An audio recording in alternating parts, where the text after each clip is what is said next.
What's up, chat? How's everybody doing? Mrs. Alice, good to see you. Yo, what's up, Telemeric? What up, what up?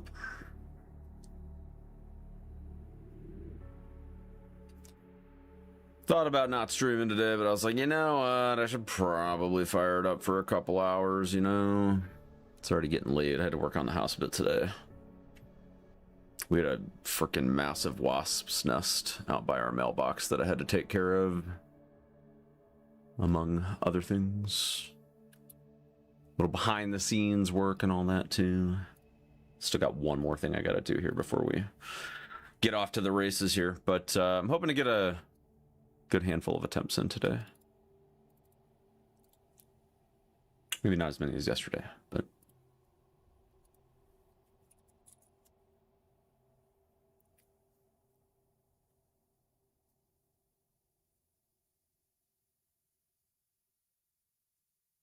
I feel like we had the inner workings of something good yesterday, but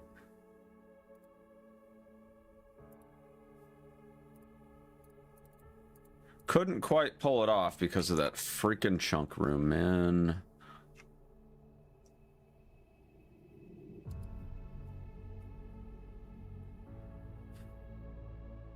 Got a week off of work now. Nice. Very nice. My fiance is about to have 3 months off of work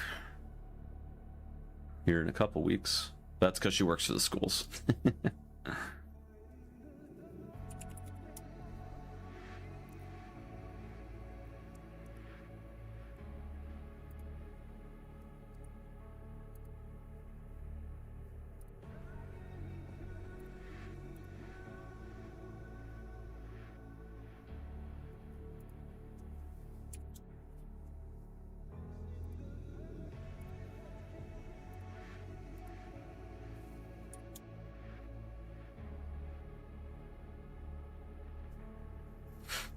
For 2 weeks of training, you needed that? Hell yeah, dude.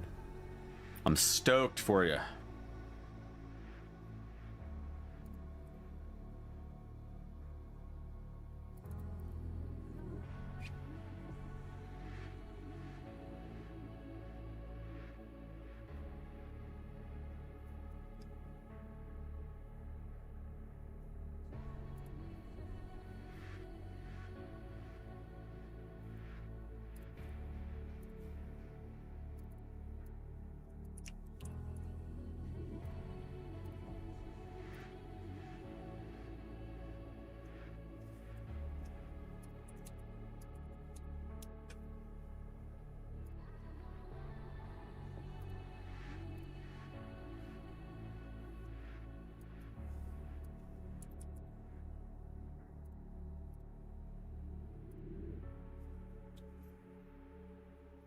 Doing your replay of RE4 OG. Nice, nice. How far have you made it? We at the castle yet?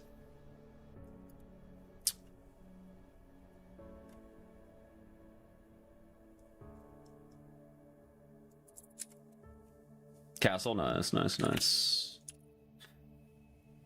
I thought about playing some RE4 Remake again at some point soon. I don't know why with as many hours as I put into that game last year, I was like, yeah, I don't know. I feel like I'm good on RE4 Remake for a while, but I don't know. I feel like after playing RE9 so much, like, I do kind of miss some of the combat elements in that game, but at the same time, it's like,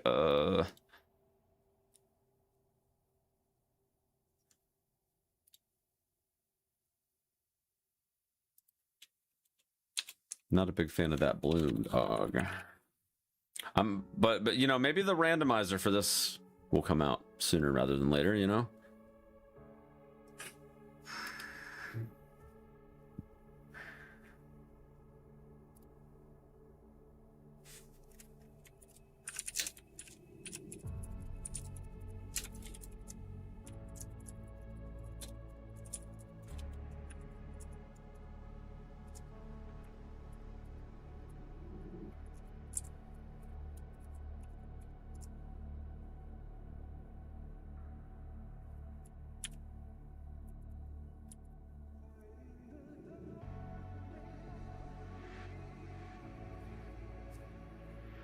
Matthew playing a new mod in 4R. Not sure if new something, Requiem, blah, blah, blah. Interesting. Interesting.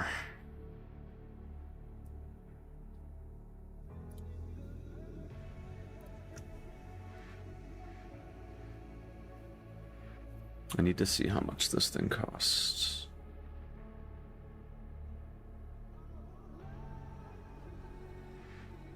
I gotta submit a invoice real quick.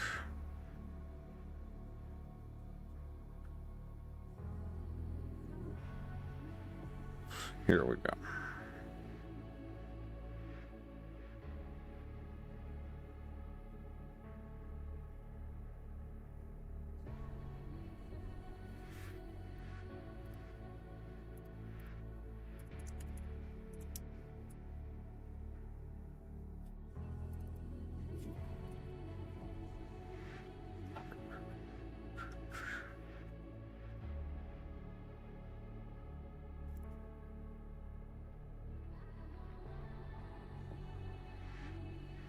I think I have that here.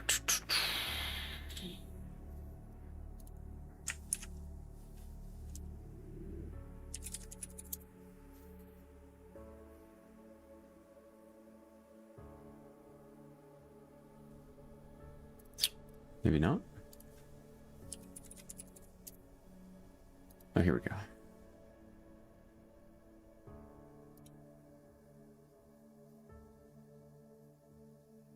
All right, how do I print this? Save as. Nope. That's not it. Print. Control P. Does Control P work? Yes, it does. Yes, it does.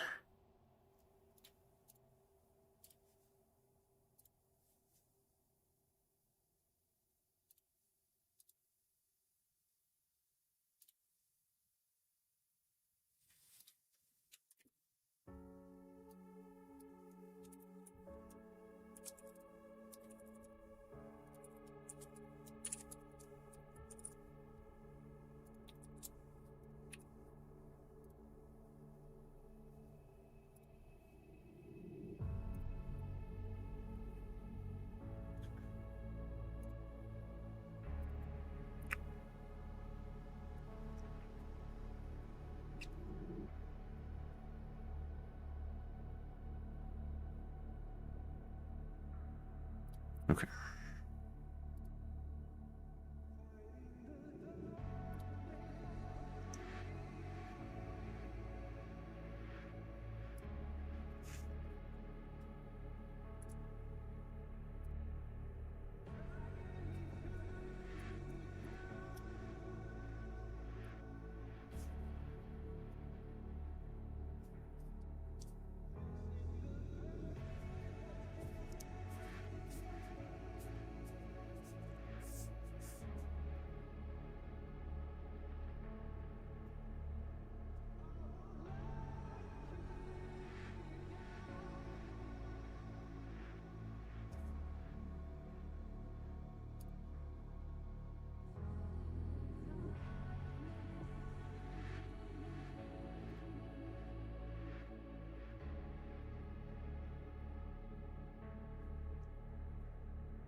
All right, let me just send this email real quick and I'll be ready, chat. Sorry about that. Kind of forgot to do this like 3 days ago.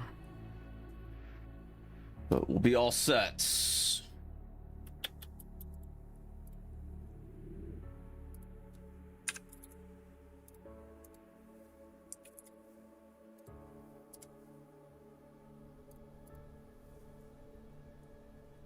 What's up, Silver Fox? How are you doing, buddy?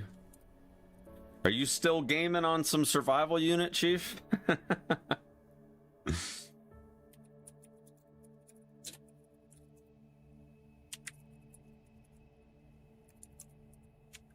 Dished it a while back. Yeah, I don't blame you.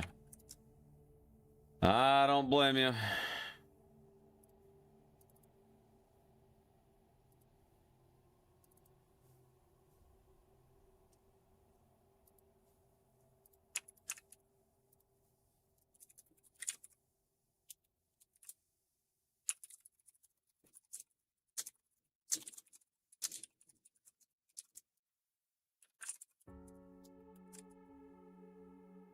Enjoying Wuthering Waves at the moment. I have a TikTok activation for Wuthering Waves, funny enough.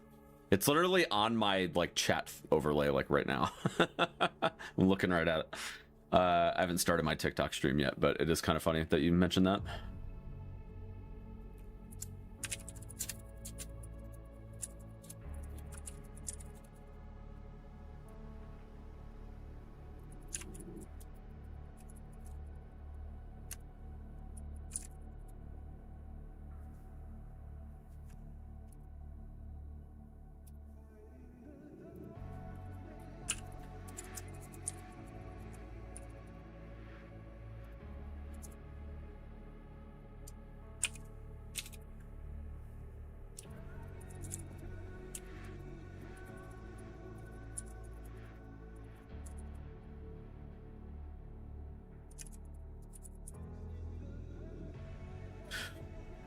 Free to play versus pay to win system is perfectly balanced. Well, that's nice. Unlike survival units.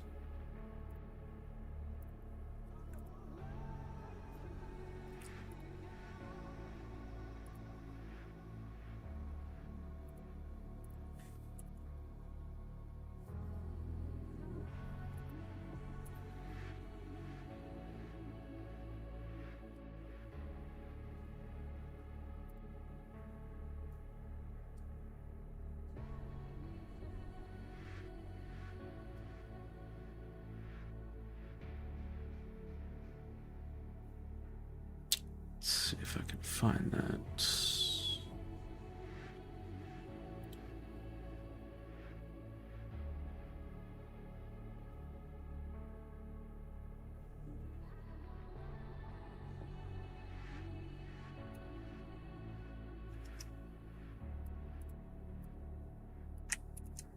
What is this? What is this? Oh. Edge. Her Joker got sub 126 last night. I believe it. He's been grinding like hell.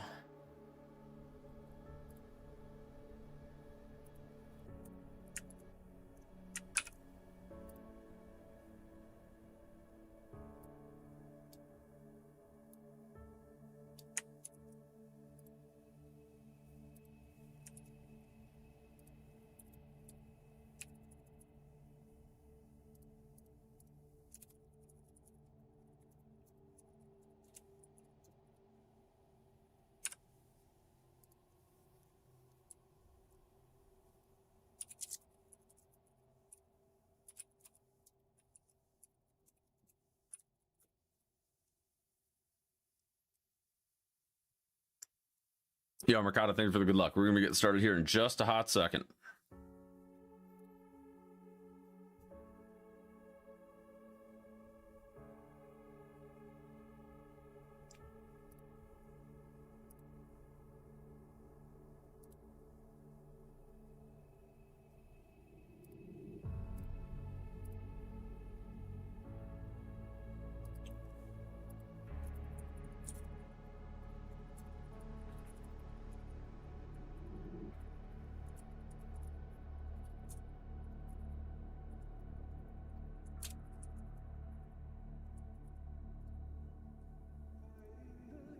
Yo, what's up, Dion?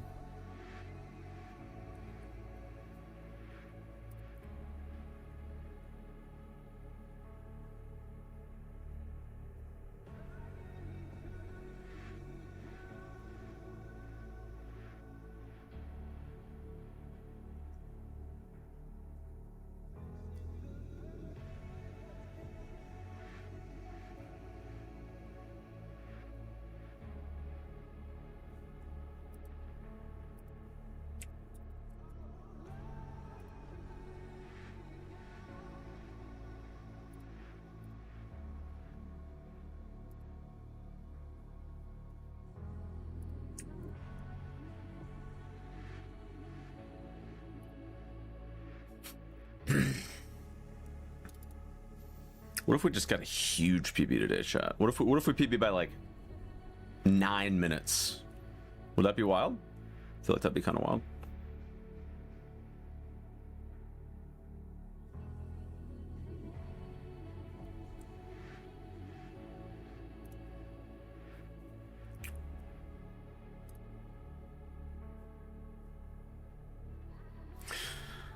All right, I think we're ready to rock. Got my invoice sent out. I kept forgetting to do that.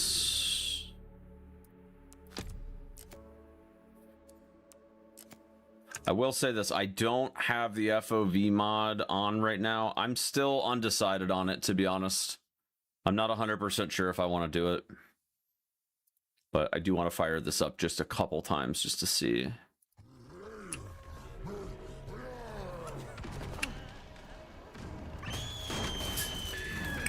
Just a couple times.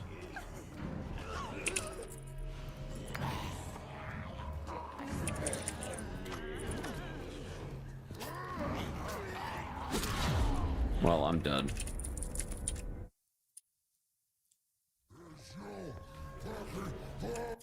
Let me try this actually. I have a save that's like right before this.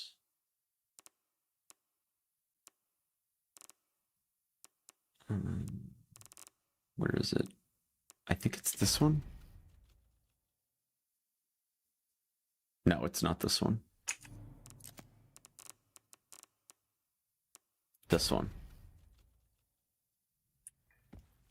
I'm not gonna worry about changing the frame rate back and forth. I'm just gonna go and see.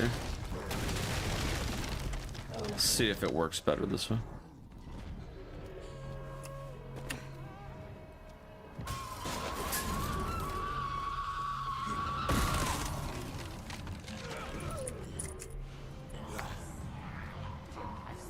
Yeah, I probably should turn the gameplay on, you're right.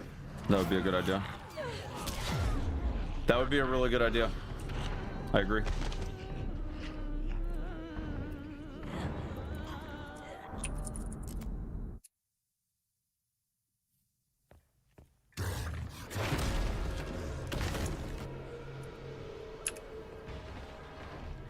I don't think that where the save file is matters.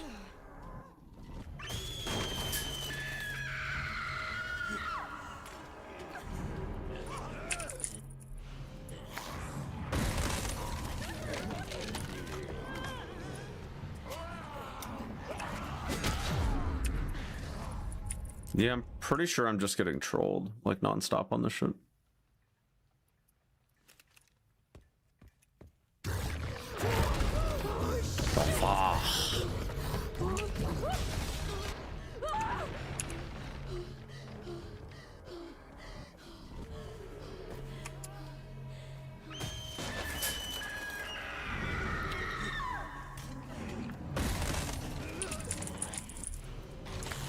Hey, Janet, good evening.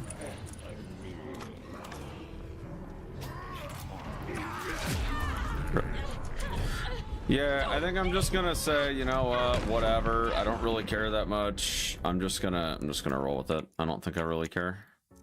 Kinda sick of it.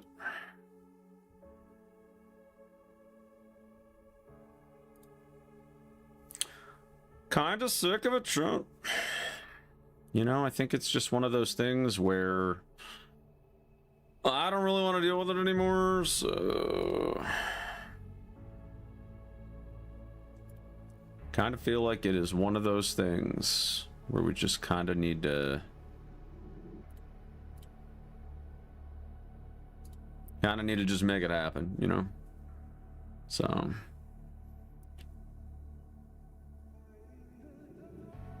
okay, give me a sec here. I need to look at some stuff.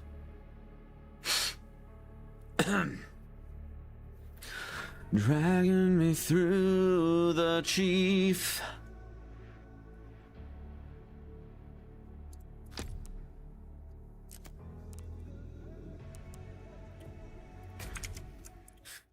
Facing the chief that's controlling chiefs. Yep.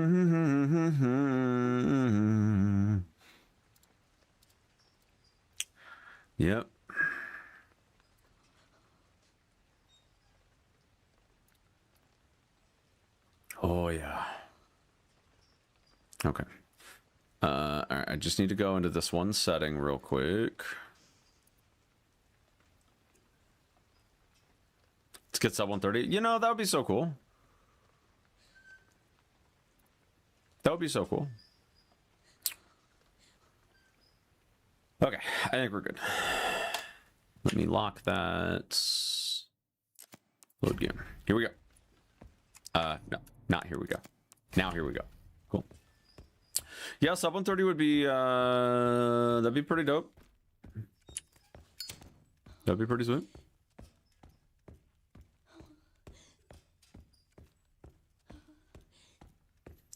Taking a good hard look at their GPU resources today, just in case we end up with that same meme we were getting yesterday.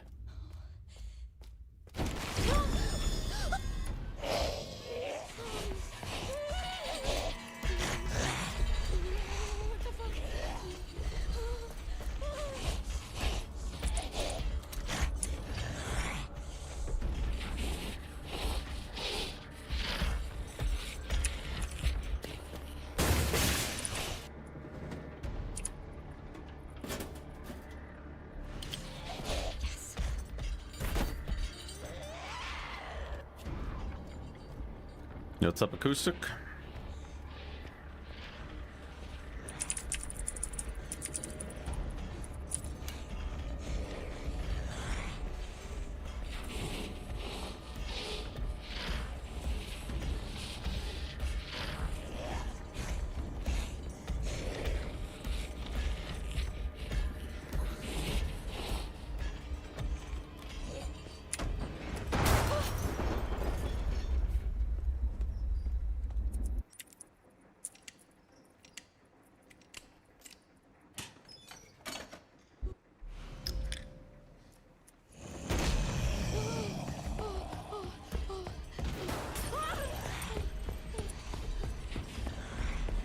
What's up, Guts?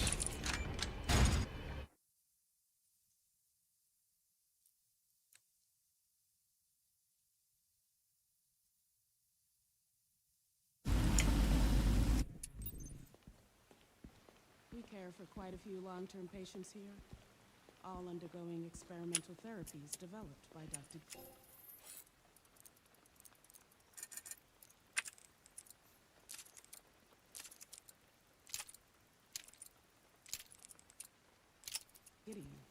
It's my best time, 138. Experimental therapy. Trying to see if I can't PB by like a lot It's all very cutting edge. at some point today, though. Or over the next couple days. I'm cool with that, too. Oh, I bet it does. I would like to be close to wrapping up with this game within the next, like, 2 weeks, though, hopefully.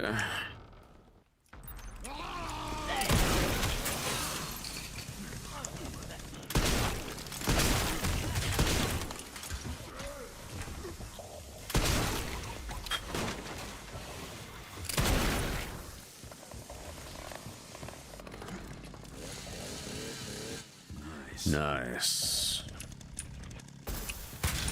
What about the minigame coming this month? Yes. Yes, I have.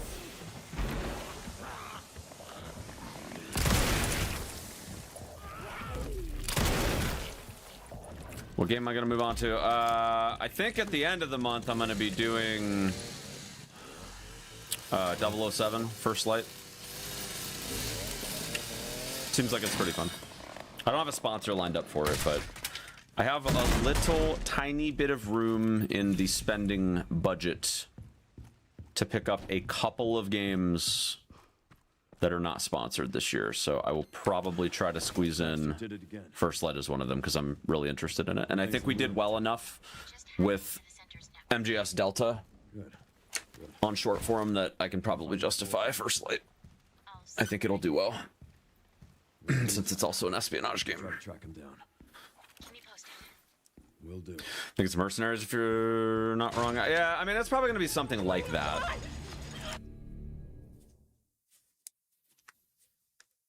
Am I not bored of the chat? No. I got you guys keeping me company, so as long as you guys stick around, you know, be all right. First light will pay off for sure. Yeah, I think so too. How did RE9 speedrunners stream while reading the comments? Well, when you guys throw all of your diamonds my way, that's how we do it. But it's going to require a community contribution of 5,000 diamonds a piece. Ticket of admission. That's how we do it. I'm just kidding. I have no idea how diamonds work. I just joined a TikTok creator network so that I can get access to some resources to try to be a little bit more efficient with the TikTok stream, up to and including getting a dedicated stream key, because TikTok Live Studio is great if you're only streaming to TikTok, but I do have the goal of trying to meet the viewers where they are, and so obviously I don't just stream to TikTok, and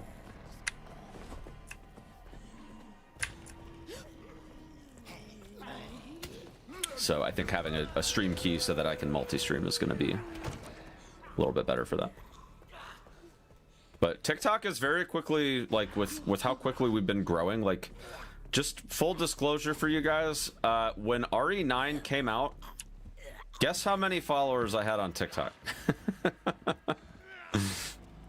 just throw some numbers out in the chat, just guess.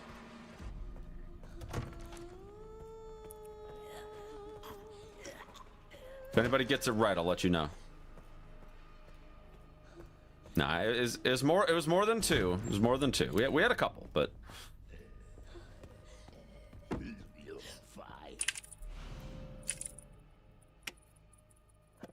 10K. I don't even have 10K now. What are you on about? What are you smoking, dude? Oh my god.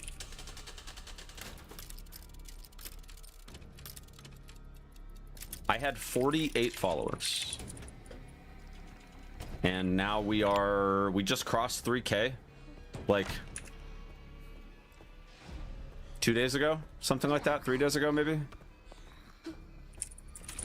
So we are, like, we have a really strong beginning for a channel, I would say, on TikTok.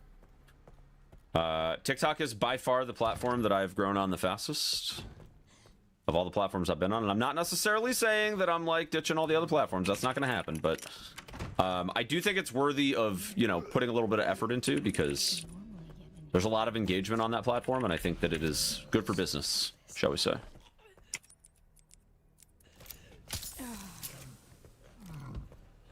Have I played any Hitman games? Nope. I know First Light's made from the same people, isn't it? I probably should have, honestly, but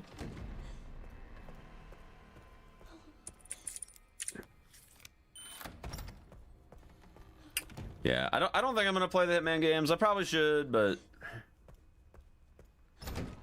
look, I just want to play James Bond. Okay, I just want to play James Bond. I don't care about Agent 47.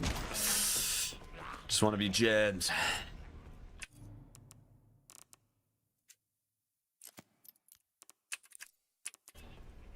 Is this any percent? Yes, it is. We are doing the Wawa glitch.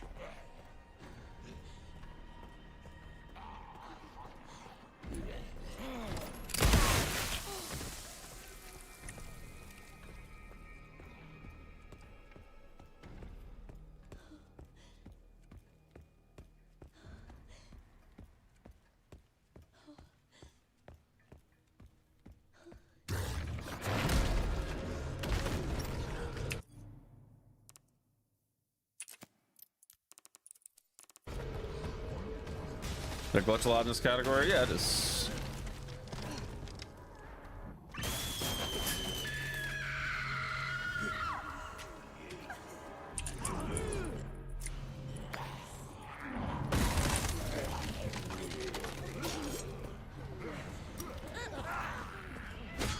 Hey, huge.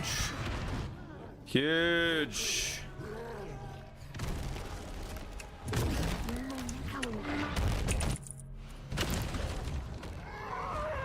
We actually got the damageless.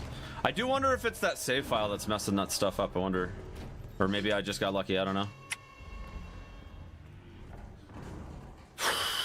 Yeah, I made a TikTok on the Wawa glitch, but I think I'm gonna make another one because the gas station glitch, or skip I should say, got found like 2 days ago. So now that gas station skip is actually a thing, I might cover that skip specifically, even though it's still like, it's still under the same umbrella as the Wawa glitch. I didn't cover it in my initial video.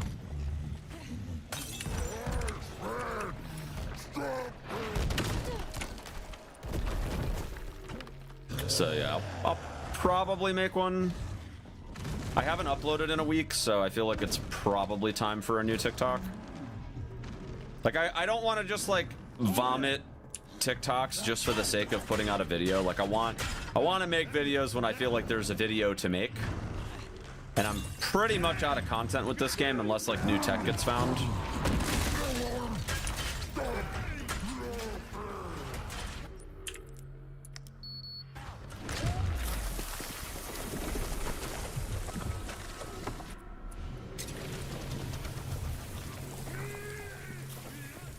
Somebody asked if I was going to cover RE2 Remake the other day because I guess Sneevil is hosting a tournament specifically for like newbies, and they thought that it might be like a pretty good resource for new runners potentially to like learn how to do the game, which, you know, what I think about, you know, it makes sense, right? But Tomato Anus also covered the speedrun not that long ago. Oh, you little bastard. How many seconds, minutes does the glitch save? 5 minutes in total.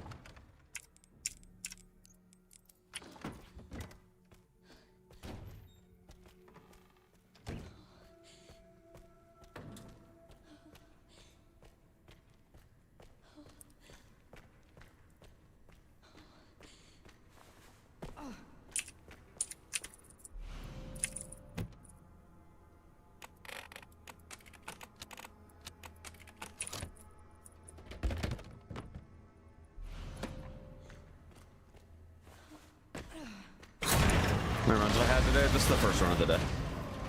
What the fuck?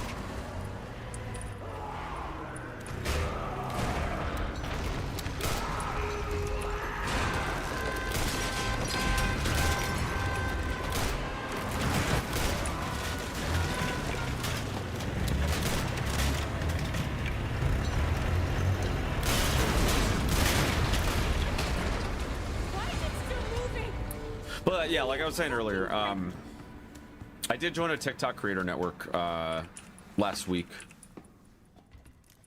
And, you know, with all the growth and everything that we've been having on TikTok, I just feel like it's probably worth investing some time and energy into some resources. And a TikTok creator network is kind of the fastest way to achieve that. So I'm going through like all the onboarding this week. I'm hoping to have a stream key so that I can like integrate it into my current ecosystem without having to use TikTok Live Studio separately. Like I said, I like TikTok Live Studio, but I feel like it just makes more sense to not have to run an extra streaming software. So if I can get a stream key within the next couple of weeks, that'll be nice. So streams are going to be a little spotty in the meantime because it does take up some system resources that I don't have a lot to spare right now, but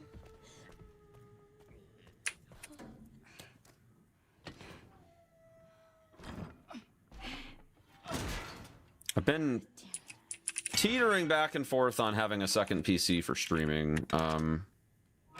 It's like sitting right in front of me. It's a laptop, but it's got some issues with the NDI stuff, so I'm not 100% sure if that's the route that I want to go.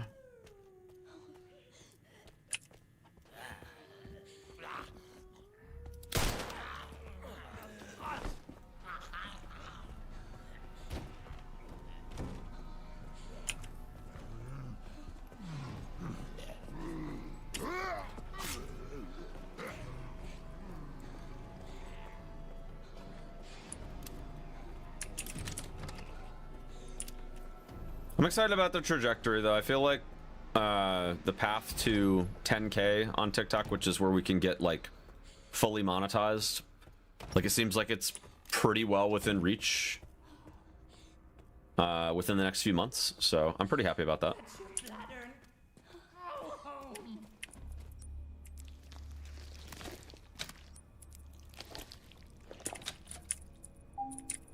What's up, Mateo? Oh no.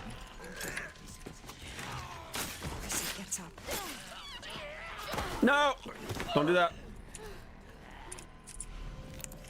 Jesus. Oh, that was so scuffed, dude.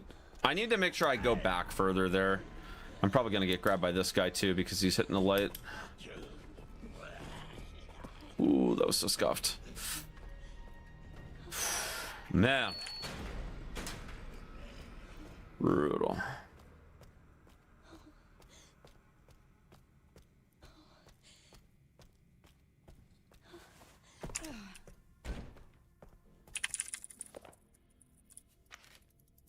This must be it. Braille. I can't tell which button's which. Braille.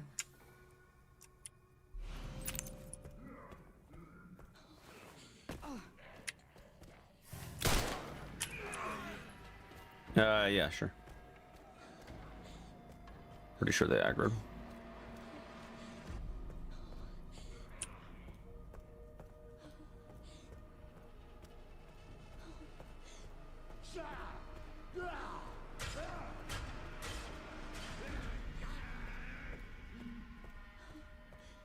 So if we were to grab the skull charm here, we technically wouldn't need to use this green herb when we take it.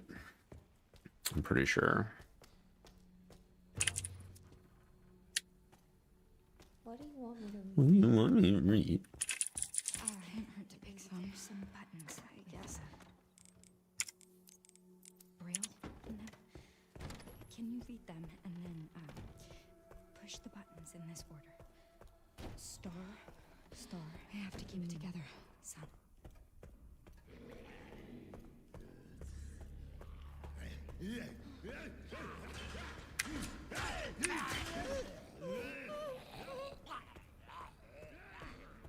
Probably need to practice that line again, honestly. I feel like the nuances of it are starting to slip for me.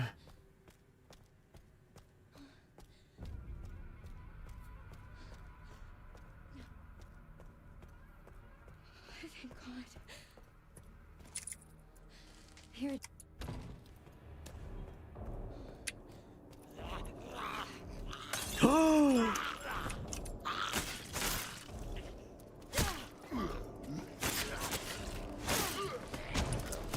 Oh no, dude, that's so bad.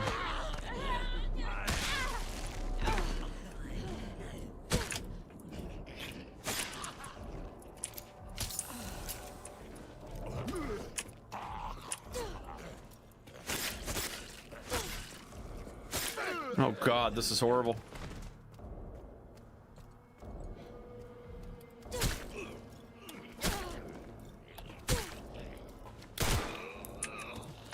Jesus.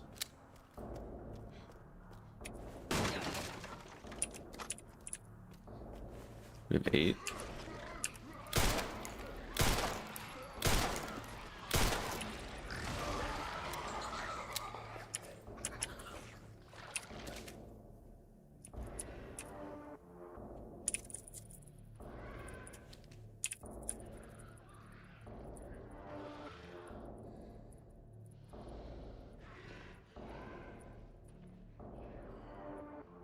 This is so bad, dude. This is so bad. Just lost a ton of time. I'm here. Only 14, it's fine. I thought that. Jesus.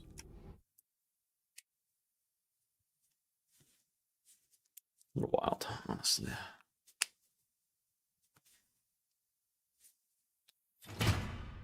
What's up, Mateo? Hope you're doing well, buddy. I'm glad that FBI agent got away. FBI? Yeah. No spoilers, chat, but has anybody already watched the new episode of The Boys? I'm about to watch it tonight.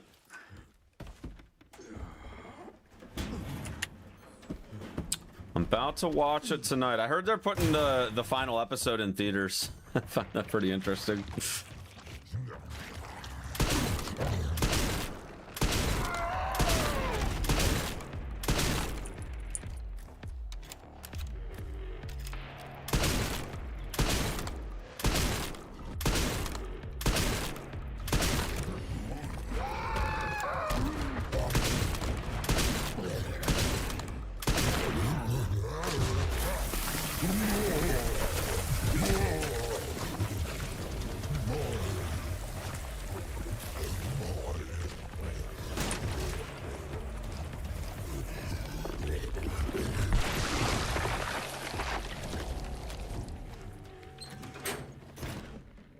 So excited for the finale, yeah. I'm still wondering how the heck they're gonna wrap up that show in 3 episodes, but man. I feel like for these last few episodes, though, I probably need to watch season 2 of Gen V, because I haven't seen the 2nd season yet.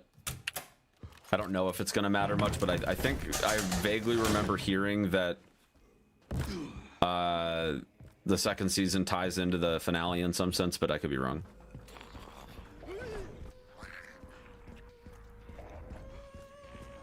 I probably should watch it, just, you know, A, to kill time for the last 2 episodes, and B, you know, just in case there are story tie-ins. Because if there have been any tie-ins yet, I've missed them because I haven't seen it, so.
One thing after another.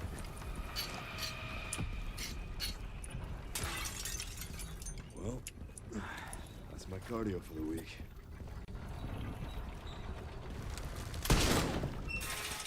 Every single time.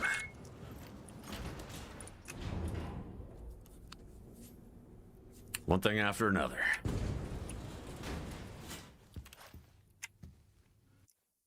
All right, we're in the basement, dude. I'd like to be some 21 basement, but it's fine. What we would have been if I hadn't gotten wrecked at the thing. So, but you know what? Thank goodness for the skull charm, because it's exactly that type of stuff that makes it to where I don't have ongoing issues in that section.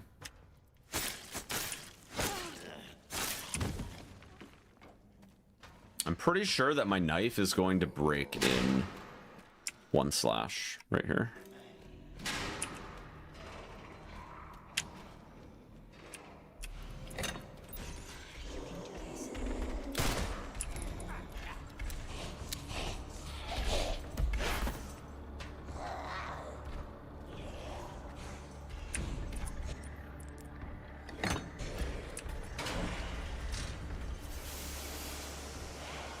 Alright, let's see.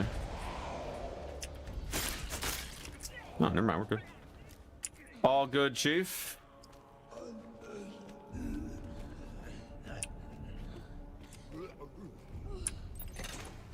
That's 2.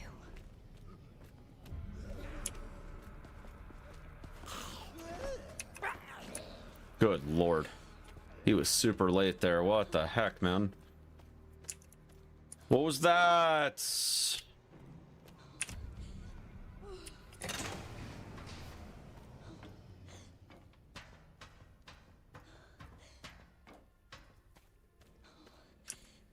Alright, I have a green herb on me. So we don't technically need this one, but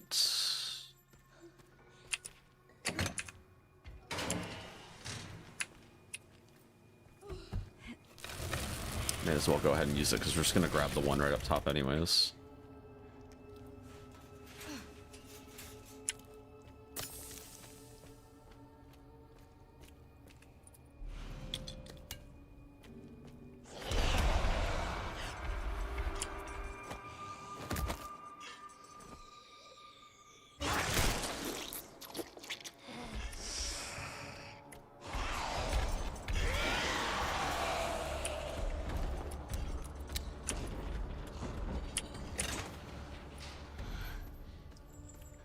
Barely made it.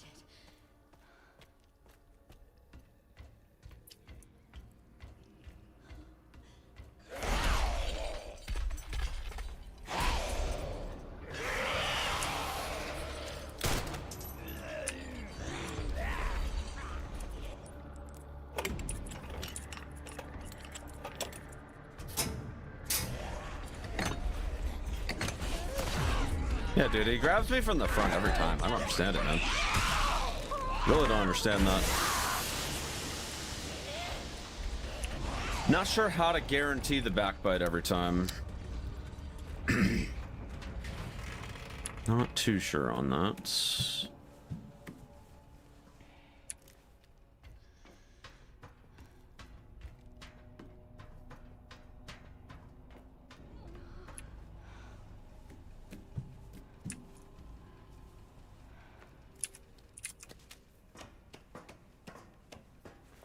When I go to set up the perspective change here, I'm gonna, I forgot to turn my macros on. I'm gonna have to do that while I'm there. All right, we got the key.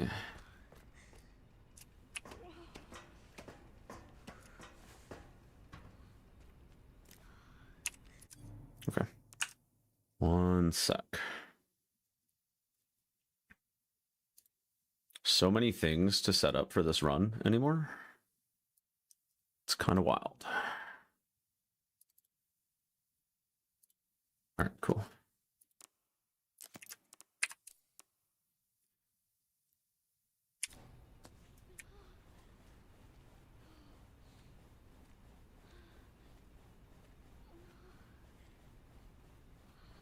Just trying to get a good time now.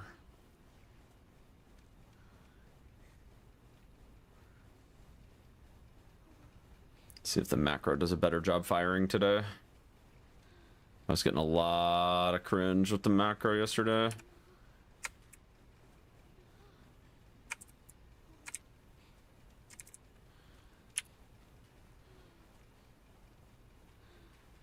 Yeah, well, we're already off to a horrible start.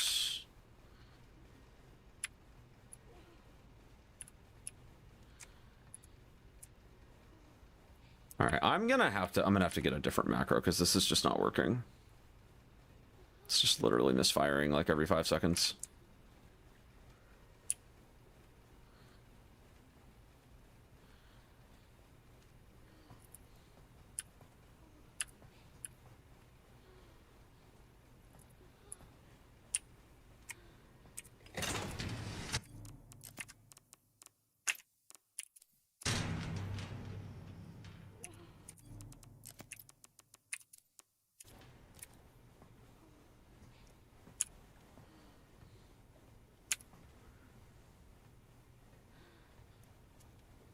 I feel like it misfires the most when you're like hitting collision with stuff. Yeah, I'm getting a different macro. This is just horrible. Grace's specifically with this one, like the Leon ones work great on this one, but Grace's is horrible.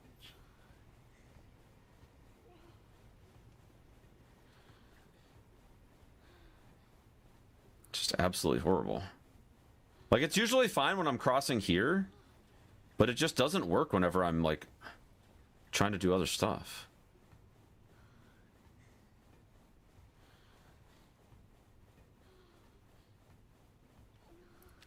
No. I feel like that was fine too. That's the worst part. I feel like that was fine and it just trolled me. Let me load the file real quick. I wanna test something with this macro. Where is it? That's annoying, man. Great run, ruined by nothing. Cool.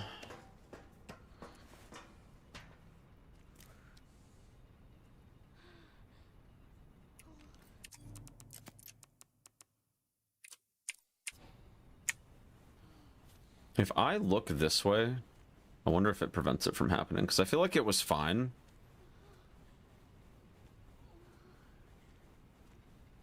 As long as I, like, look to the left. No, never mind. Yeah, there's something wrong with this macro, dude. I need to figure out what's going on with it.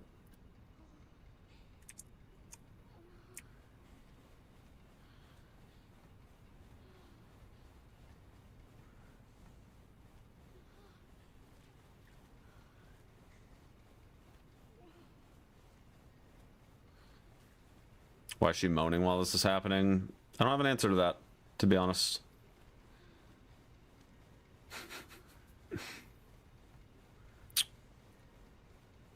All right, I think this is actually okay. This is better. Quite a bit better, I'd say.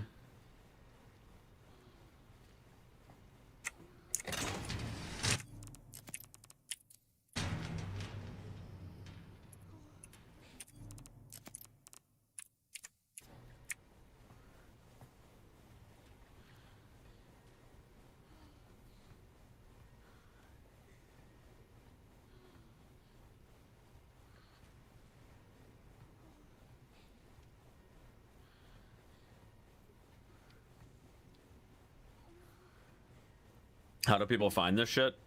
You know, you'd be surprised what you can find if you're looking for it.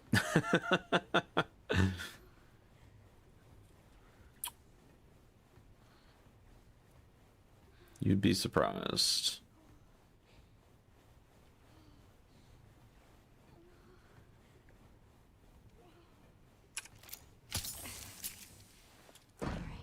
Okay, so I wonder if maybe it's not good to try to heal beforehand. Let me try speeding that delay up just a touch.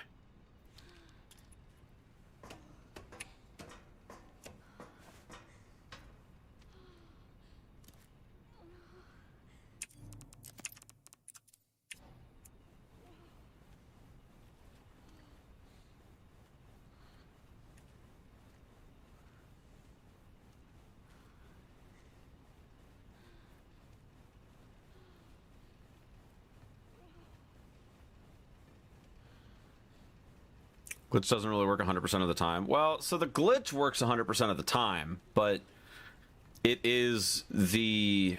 Okay, so I think the macro misfired again. Yes, it did.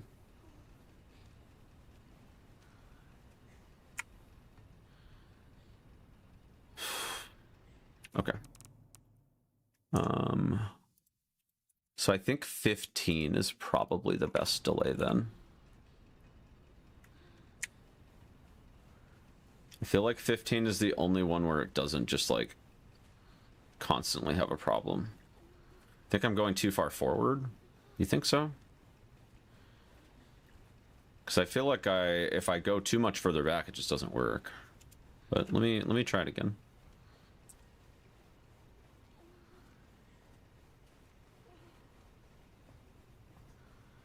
Nah, it's still misfiring. What the heck, dude? All right.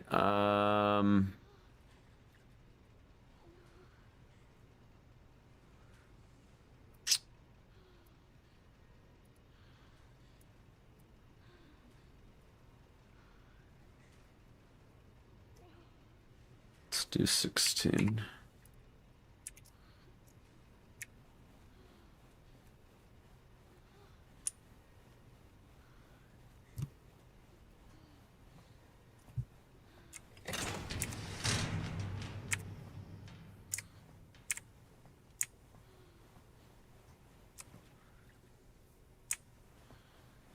Because this is too far that way, but I think I can still...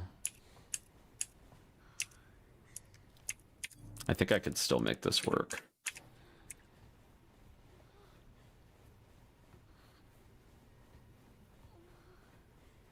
How much time is to save? If you do this one and the 2 that Leon has, it's like 5 minutes.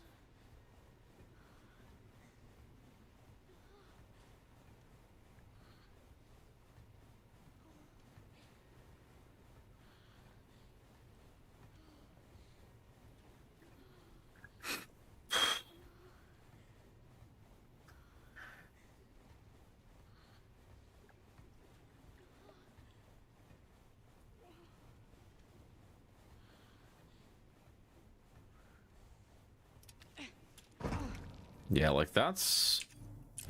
I don't know, man.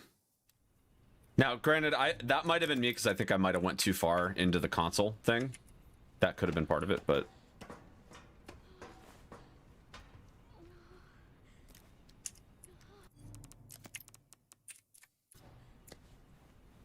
Let's try it again. Yeah, new speedrun strats. Well, new-ish. They've been around a little while now.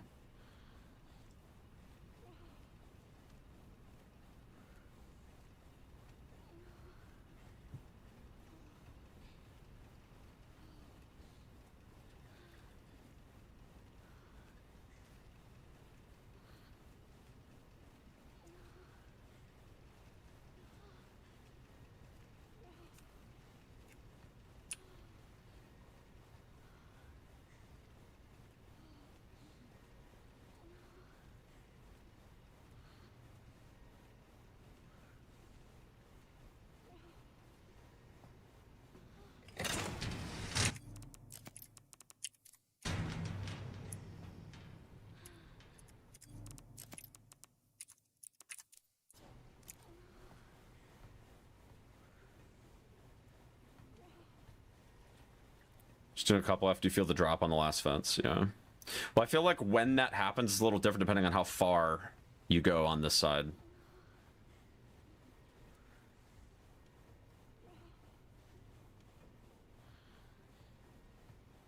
I like to look like down and to the left here so that way I can actually see kind of like where I'm at.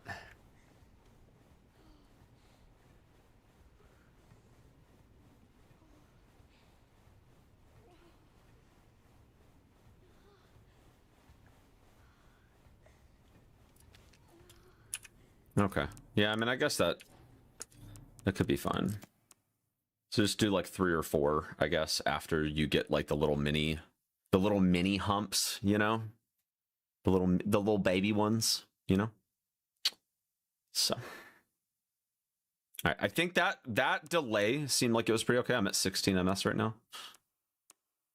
Okay, let's run it back. Why am I in third person? Gotta switch back.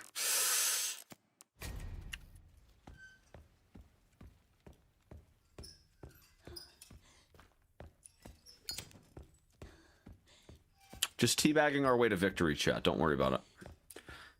If you guys are in the Twitch chat, Hazeblade Bang is the appropriate emote for the occasion whenever we get to that point. And if at any point in time leading up to that you need to practice, by all means, we're here for you.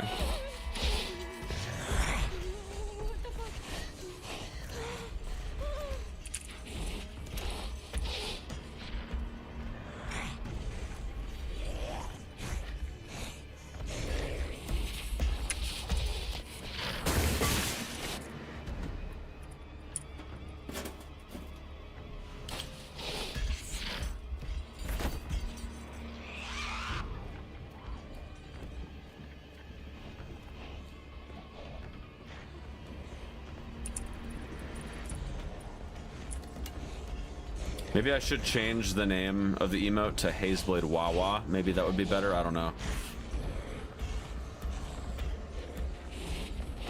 But it's a good one. It's a good one. It's going to be the new #1 trending emote very soon.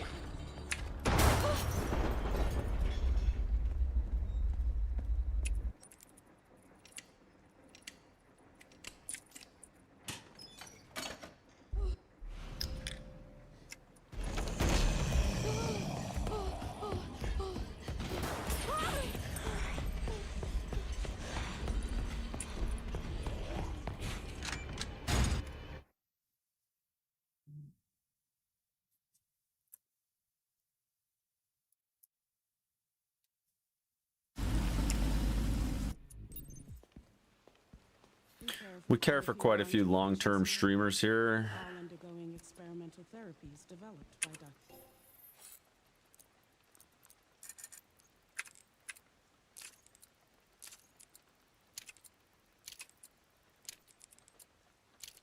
Gideon. We care for quite a few long-term speedrunners here. Yes. It's all very cutting edge. The facility keeps a low profile due to the sensitive nature of the research. Oh, I bet it does.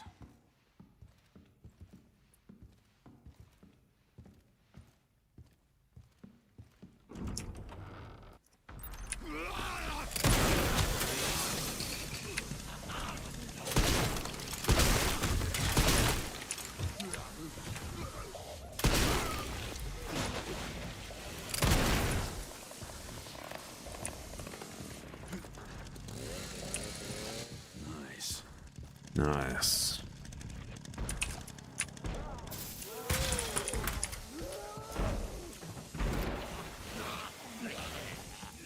No!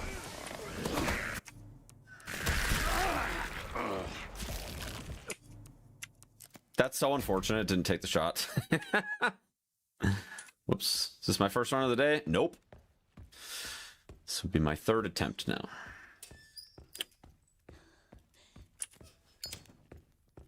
I hit left mouse button, chat. Yeah, I'm about to start showing my inputs again. Just so that you guys can see just like how cursed this game is with inputs.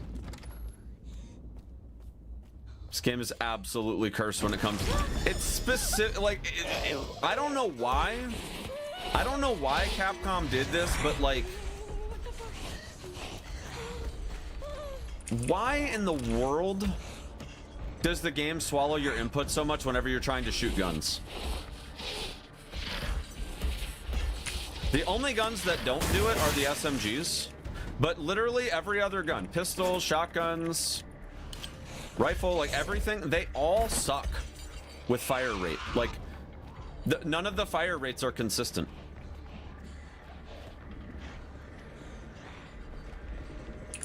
You know what I think that they should have done? I think for every gun that wasn't a pump action shotgun, they should have just made it, because like we are just like peak Leon now.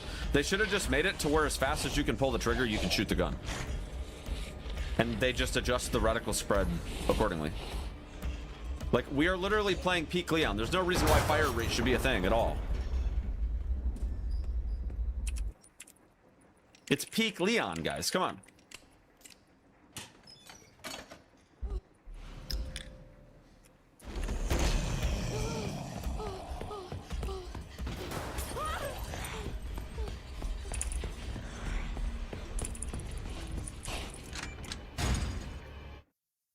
Think they could still change it? I mean, they could change it, but they won't. So much to make a mod. Yeah, the fire rates are just like super cursed in this game. Like, there's so many times where like you go to shoot it. So in RE4 remake, if you just hold down the mouse button to shoot, you'll shoot at whatever the fire rate for the weapon is. The only place where that is true in this game is submachine guns. All of the other guns, it is one mouse press is one shot. Now, here's the thing. Here's one of the reasons why I like that, is because I like the haptics of it, right? One mouse click is one trigger pull, right? Like that, the idea of that sounds cool. But in reality, because every weapon has a fire rate that you don't know what it is, it does, like, that system doesn't work in this game.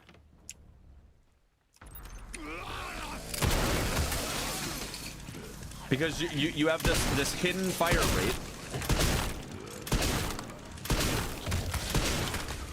Dude, he's still not dead? Are you kidding me? Jesus.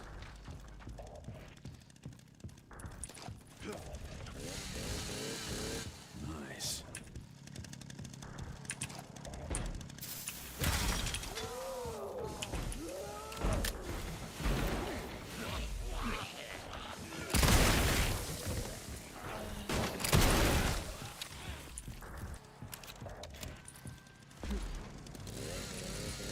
Yeah, if they at least had made it to where, like,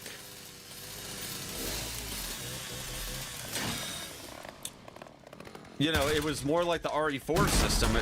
You know, I don't think anybody'd be complaining to where you just hold down the mouse. But like, the thing is, I like the fact that one mouse click or one, you know, trigger pull with your controller is one shot. Like, I like that. What I don't like is that there's a hidden fire rate mechanic behind that you don't know what it is, and you have no way of knowing what it is. Can you find me the floor plan? And even if you just feel it out, the game still steals your inputs. I'll try to track him down. So there's just no world where it's like actually fun. Come on, come on! Because they didn't like build around that. It's 201 for Requiem, good for console. Yeah, it's a great time.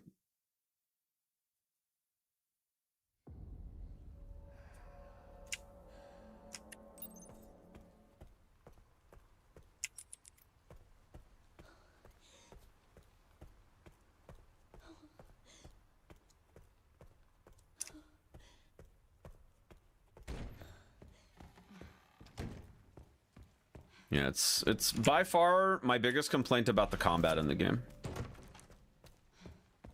By far my biggest complaint is the lack of intuitiveness with the shooting system.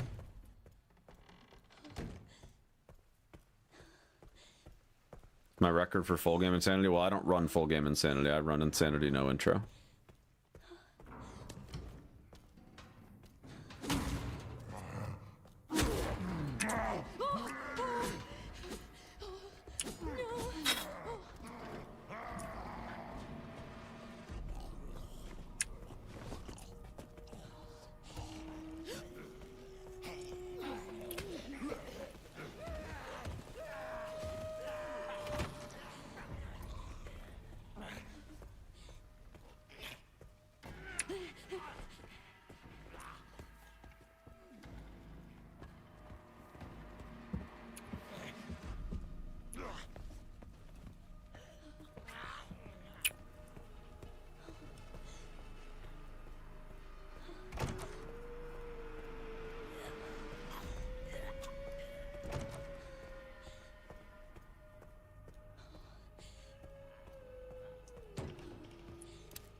Full game records and no intro records are separated in the leaderboard? Yes, that is correct.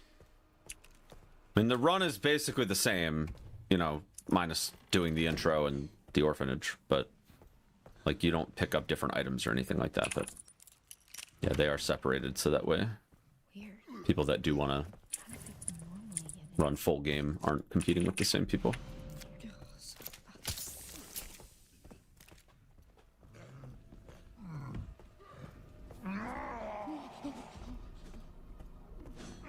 When the DLC come out today? I don't think so.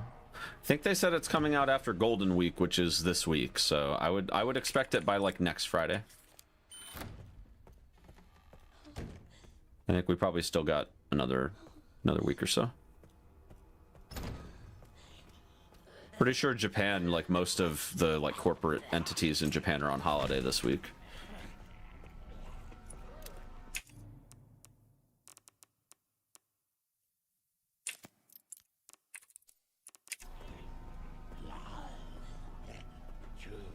You keep forgetting to follow?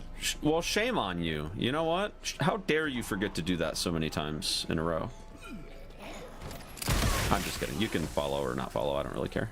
I mean, I appreciate it if you do, but you know,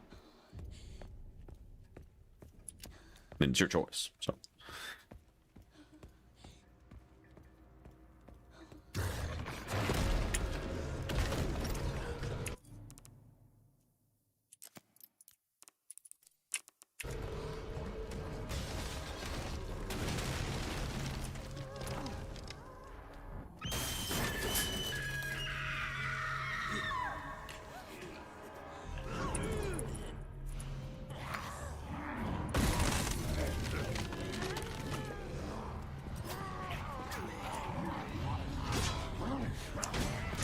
I do think that maybe the save file was messing this up because that's 2 in a row.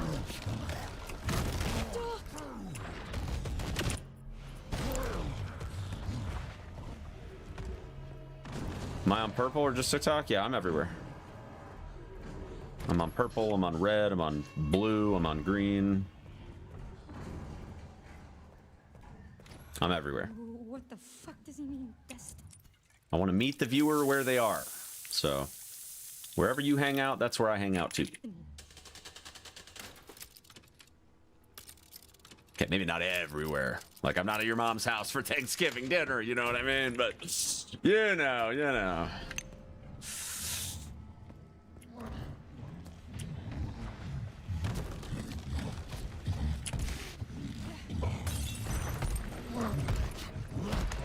I'm so dead.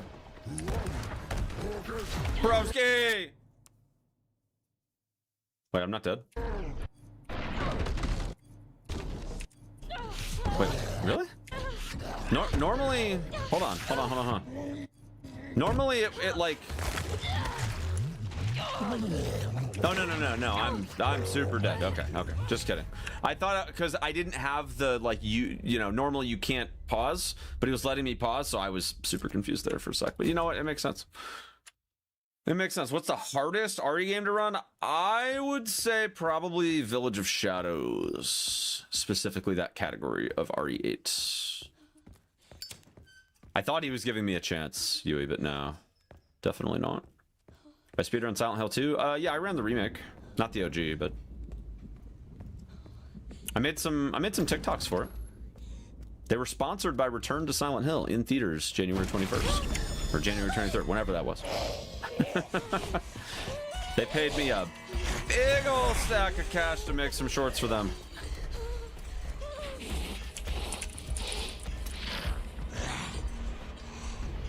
They paid me a fat fucking sack of cash. Oh my god. That was my fault.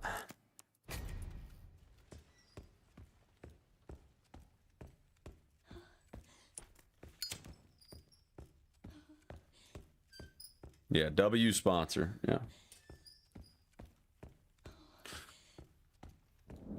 I still haven't seen the movie yet. I was gonna go see it in theaters with my brother, but we ended up getting a little too busy, so I'll probably rent it on a streaming service at some point. Who knows?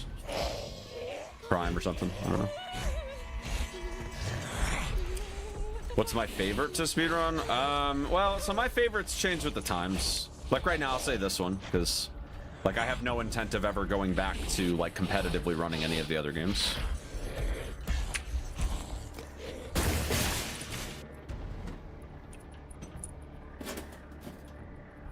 Covering them on TikTok, maybe, who knows? Like I do kind of sort of think that maybe it could be cool to like cover all of the other like mainline games on TikTok, like I did with 4 Remake. Which I did 4 Remake, like post speedrun hype. I actually did it like leading up to RE9. And like the month prior to RE9's release, I made like 34 of them or something like that to cover the whole like any percent run. What do I think of Spicy? I think he's a fucking out. No, I'm just kidding. I'm kidding. Spicy's a homie. He actually lives next to me. Or I should say in the same town. We're neighbors, so to speak. We hung out a few months back, actually. We went to the Cheesecake Factory. We had a double date. It was me and my fiance and him and his fiance. And, you know, I'm thinking we might need to do that again soon, as a matter of fact. Now that, like, the hype for RE9 is starting to settle down a little bit. We care for quite a few long-term patients here, all undergoing experimental therapies developed by doctors. Starting to love the speedrunner thing? Well, I'm glad you're enjoying it. Speedrunning community is kind of sweet. Sometimes the RE speedrunning community can be kind of annoying, but you know, when you get past that part, it's a very fun thing to be a part of. I don't just speedrun RE games though. I speedrun all sorts of stuff. I speedran Wu Chang last year. I actually ran that on the main stage at AGDQ back in January. That was super fun. And I was on the couch for RE2 Remake and also Metal Gear Solid Delta. But I think I still have the world record for MGS Delta speedruns. European Extreme. New game.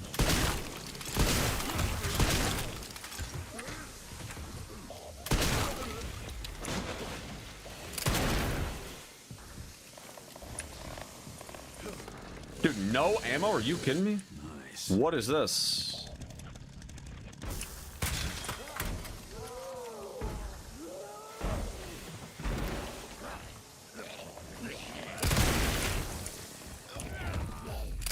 Really not. No, okay, whatever. Whatever, I don't even care. I still do? Interesting. Have I ever speedrun The Last of Us? Nope, and I never will. That run, Nah, bro. I couldn't. That run is too boring and too long, in my opinion. That bastard did it again. How are things on your end? I like The Last of Us. Good. The first game more than the second. Can you find me the floor plan? But man, that combat system is just brutal, dude. I couldn't speedrun that. Will do. Casually, my first playthroughs of both were good. I like the first one better than the second one. I thought the second one's the story elements were just a little, the pieces fell into place, I think, almost a little too well, to where I felt like I already knew what was going to happen before it would happen.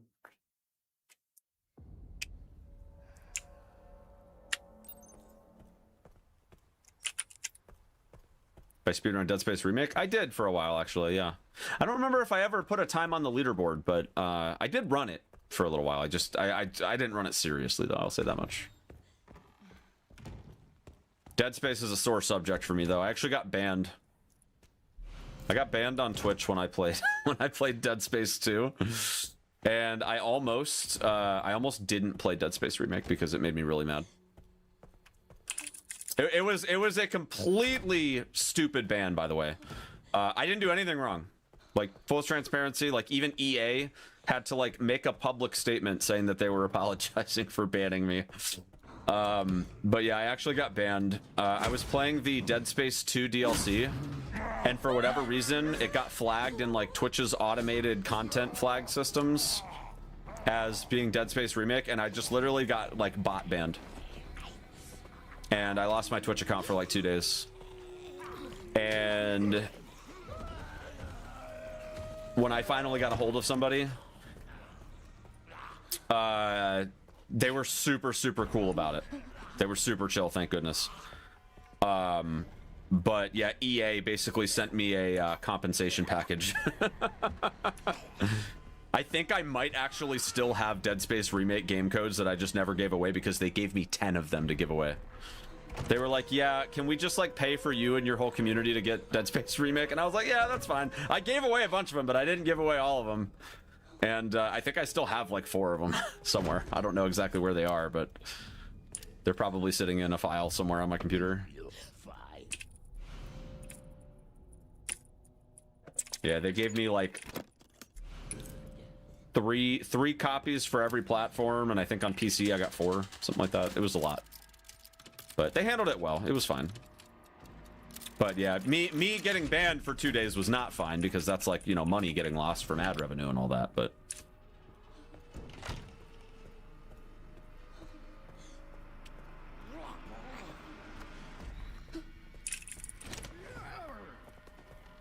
I hate this place. Have I ever thought about speedrunning RE9? No, I've never thought about speedrunning RE9.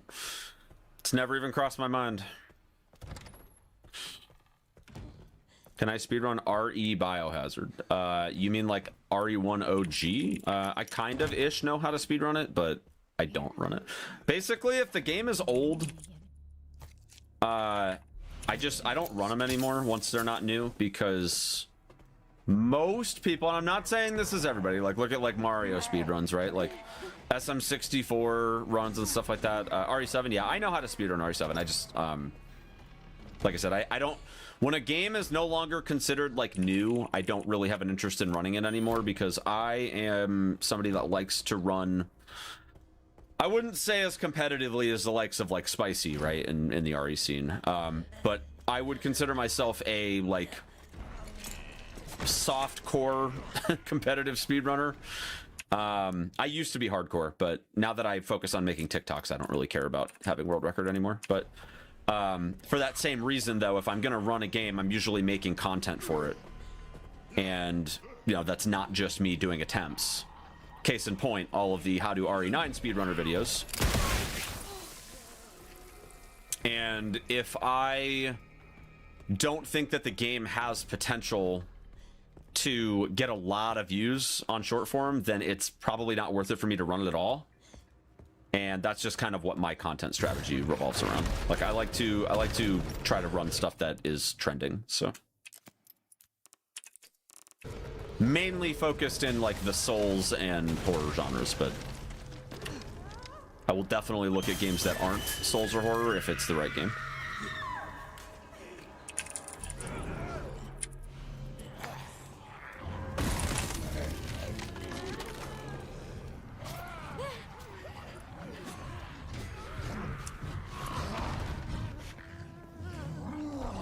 Try speedrunning GTA 6? No, thank you.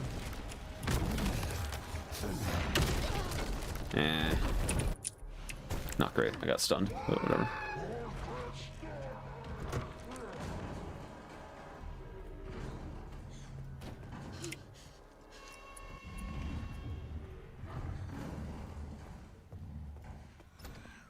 What the fuck does he mean, Destiny? SM64 is optimized to hack people still run. Yeah, I mean, like I said, it's not necessarily that like there's no such thing as an old game that's super popular still, but I think that when you've been doing it as long as I have, you kind of have a sense for like when games. I didn't get over far enough, man. That's unfortunate. I kind of feel like we might have graduated past the like need for grabbing that green herb. I think we're looking pretty good now. I'm gonna try to not grab the green herb anymore.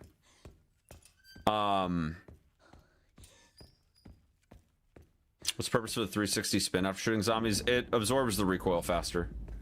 I made a video on it if you want to check it out. It's on my TikTok. You guys should check out all the videos on my TikTok, okay? If you guys like the live stream, you guys will definitely like the TikToks. And the more you guys watch and engage with those videos, the more likely it is that TikTok will recommend my videos to a wider audience. So you're helping us grow one like at a time. One watch at a time, one like at a time. All I could say.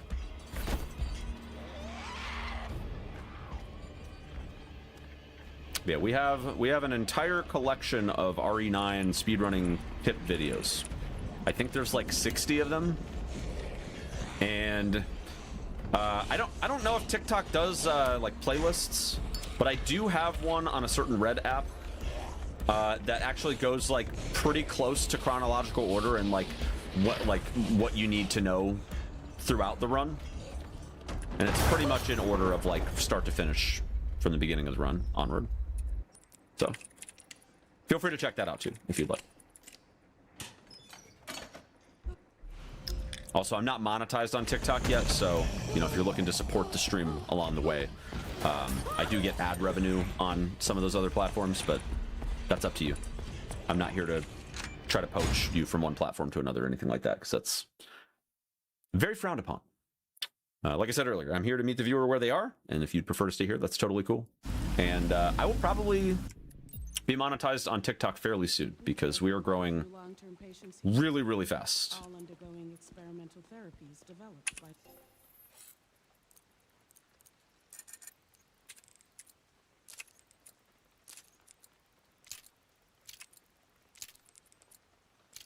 Dr. Gideon. Ups and downs of RE9. I mean, I think RE9 as a speedrun Yes. has like pretty good pacing for the most part, but I think the downside is that the menus and like gunplay can be very, very finicky. And if we're not talking about like the modded scene, I really hate the fact that they even like put the orphanage in the game at all. But, like I still don't support the fact that we're now modding it out of the speedrun, but nice, we got the double kill. Let's go.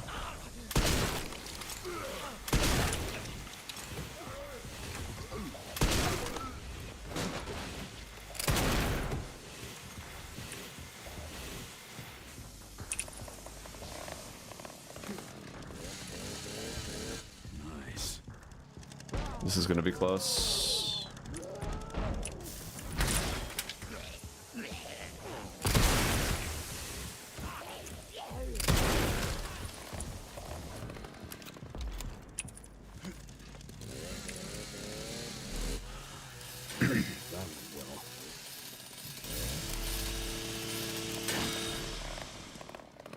That was hot. Yeah. Yeah, it's actually pretty decent. Speaking of new releases, Lot of 2 could also juice for shorts, yeah. Well, I'm thinking that what I want to do, so, like, I know I've been telling you guys the last couple of days, like, you know, how do I want to approach making new videos, because do I really want to cover, like, older games? And I feel like there's got to be a reason for me to cover older games, right? And I feel like maybe, you know, when there's, like, new games in a franchise coming out, it's a decent opportunity to kind of use the hype and the searchability of that new game to potentially cover previous games in the franchise. So I am kind of thinking, since I did almost single-handedly route, there was basically only 4 of us that routed that whole game, but I'm thinking that maybe it would be worth covering the speedrun tech in the first game before 2 comes out. What game got me into speedrunning? That's a double-sided question. But the short answer is Dark Souls 3. But there's actually 2 games. You could argue even more than 2 games that got me into speedrunning, because I initially learned speedrunning not because I was actually trying to be a speedrunner, but because I was doing challenge runs, and I felt like speedrunning was kind of a necessary component of that. But eventually I fell in love with the process of speedrunning, and instead of doing Souls games, because I was really bad at speedrunning them at first, I ended up settling on RE1 Remake, which was my actual first speed game. So that's the first game that I actually put a time on the leaderboard with.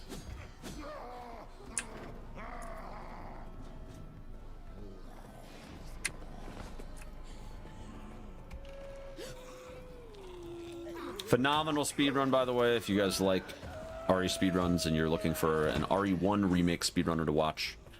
Pessimism is a very good choice. That's my goat right there. Pessy, dude. He's a fucking legend in the RE1 speedrunning scene. He runs RE0 as well.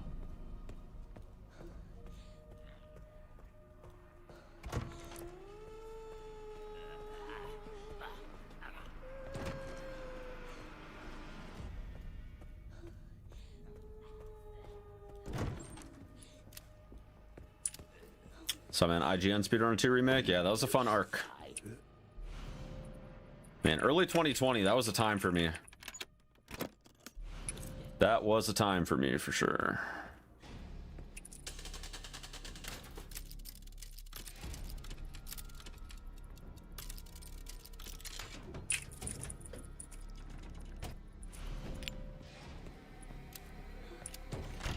Speedrun Outlast? No.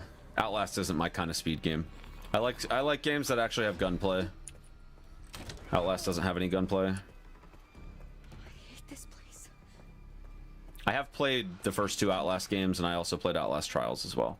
I like them casually, but well, okay, Outlast 2 is a little extra, but yeah.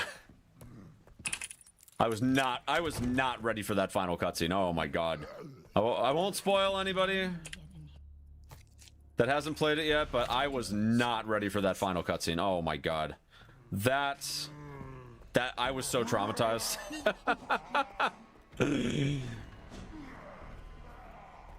I was not ready. Tell you what, great horror game though. Holy shit. Outlast 2, in my opinion, is way scarier than the first game, but it's also way more disturbing too. I think that Outlast 1 is tolerable for most like casual horror enjoyers, and I think once you get to Outlast 2, all that just goes completely out the window, especially in the second half. Oh my god. Yeah, you know what's funny? It's been years since I did my first playthrough of that game. And I've only played both of those games once because chat was begging me. Chat was begging me. They were like, you have to play the Outlast games. I was like, all right, I'll play them. I'll play them. So we did like a Haze-tober Halloween special. And I played through a bunch of horror games that month. And one of them, or two of them, were the Outlast games. And yeah, like I thought they were good. I mean, they're pretty decent games. But yeah, I wouldn't speedrun them. I wouldn't play through them again. But for just like a casual horror audience, I think they're good.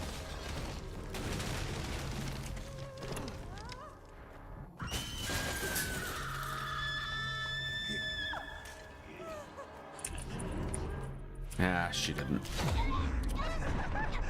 She didn't do the thing. Outlast 2 is the village one? Yeah.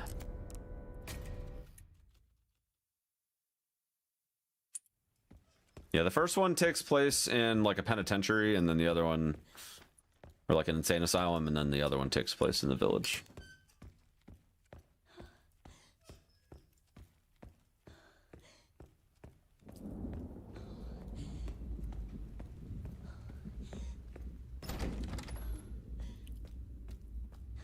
And then the Outlast 2 DLC, or sorry, not the Outlast 2 DLC.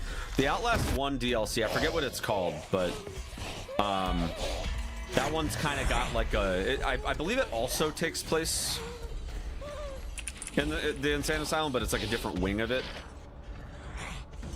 Whistleblower, yeah, Whistleblower.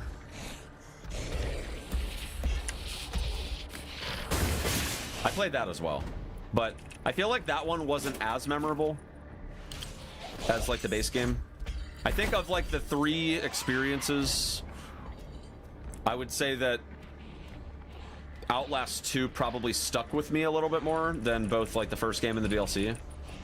But I would say that like the first base game is probably like right after that, not including Outlast Trials. Like Outlast Trials is fun, but I also feel like the co-op element definitely takes away from the horror aesthetic a little bit.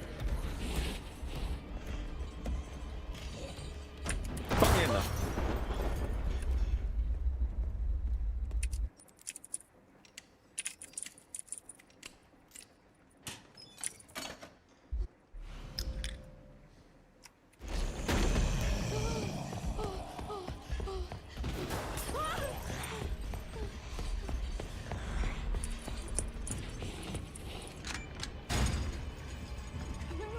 Come on!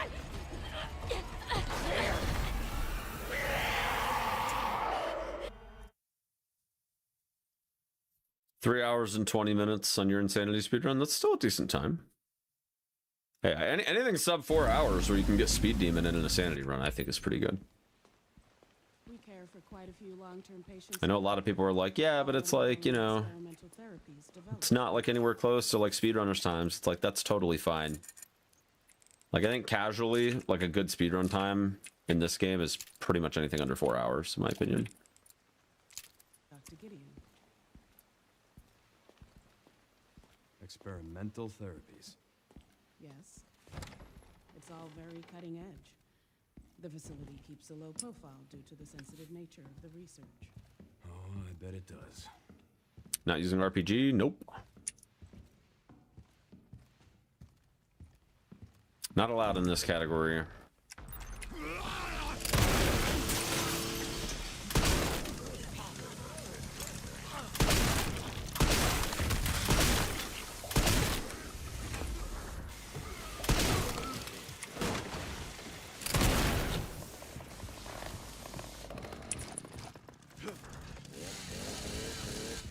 Nice.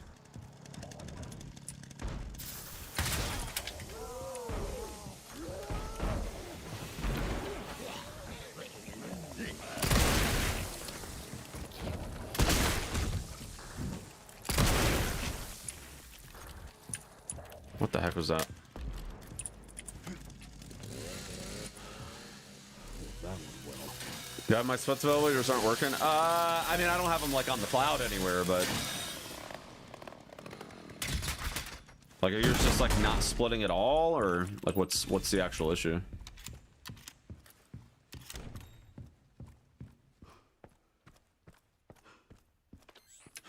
That bastard did it again. How things Is Insanity harder than RE4 Remake Pro? Yeah, by a lot. Good. I don't think Pro is that hard at all, personally. Find me the floor plan. Scope clip still in RE4 Remake? No, you have to. In the meantime, I'll try to. You have to down patch to either 1.0 or to 1.01. Come on, come on! There you go, Doodler. Yeah. No, I can see that. I can see that for sure. Have I made content on music before? No, but fun fact, I did used to be a musician. Years before I was a streamer. I actually went to school for audio engineering, but I dropped out. Well, I changed majors. I didn't drop out. Sing you a song? No, I'm good. Thank you, though. I'm glad that you guys would love to hear my singing voice, but I was not a singer. I was a saxophonist.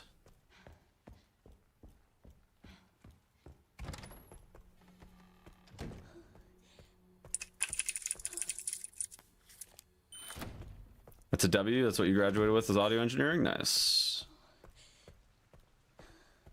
Yeah, I went to school for audio engineering for like a year and a half, and then I was about to graduate with an associate's degree, but I decided to change majors.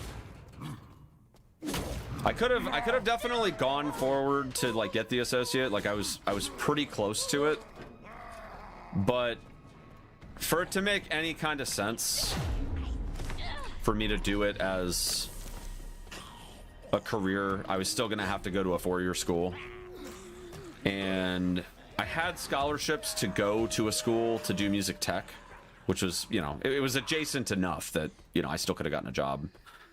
But what I really wanted to do was Foley, and there wasn't really a good path to that locally. So I would have gone to this private school, probably paying after scholarships still like $15,000 to $20,000 a year.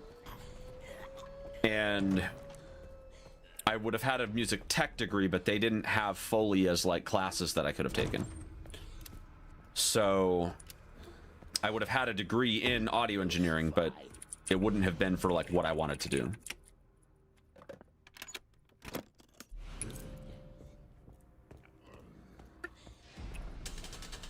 Which, I mean, I could have probably figured out a way to specialize, you know, some other way. But to me, basically spending $40,000, let's just say, you know, on the remaining 2 years that I wasn't going to do at community college, to wrap that part up, and then have a degree that's not really what I'm trying to do. Like, it's adjacent, but it's not really what I'm trying to do. Like, it just didn't make sense.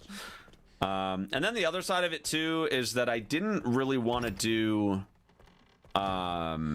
classes where like almost everybody that I was in class with thought that like making music in Fruity Loops was audio engineering, and like, I don't know.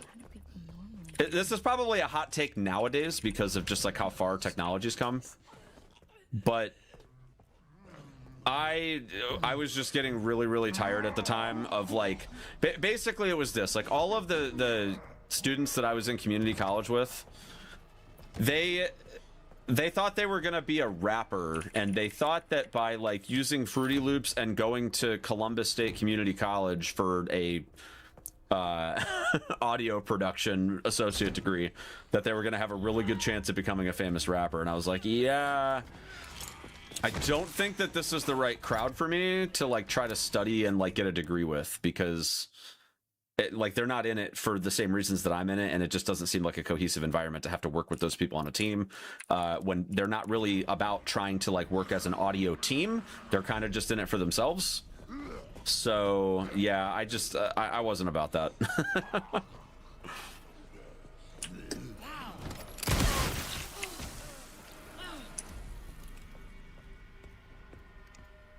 My classmates wanted to be the next Drake. Yeah. Yeah. Well, a lot of people don't realize that, like, if you work in audio, like, as like an actual career path, like, you're not using Fruity Loops and like that's just not how it works. Like, even if you work in like live sound, like minimum in most, like, let's say you go work at like a venue, most places are gonna have upwards of like 3 to 4 on the team, and that's like a small team. And like there might be solo ventures that you can do with, like, you know, if you're with like a small jazz band or something like that, but most environments, like, you have to be willing to work as a team, and if you can't break free of using Fruity Loops, then you don't really have business like working toward an audio engineering degree, where the expectation when you get out into the field is that you're going to be working with a team in almost every scenario. And many of those folks just were not very serious about it. So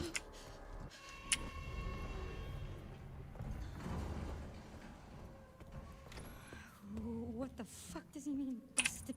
like, I'm not saying Fruity Loops itself is bad or a problem or whatever. Like, if you want to be an independent artist and use Fruity Loops to make your beats and all that stuff and all the auto-tune shenanigans, whatever, I don't care about that.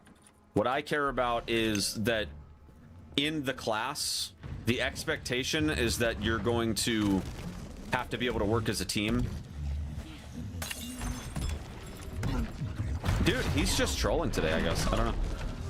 You know, the expectation is that, like, you know, the majority of us are going to go on to work for companies and venues and stuff where we're responsible for assembling audio equipment and mixing and mastering audio and balancing the sound for the kind of acoustics that that specific venue has.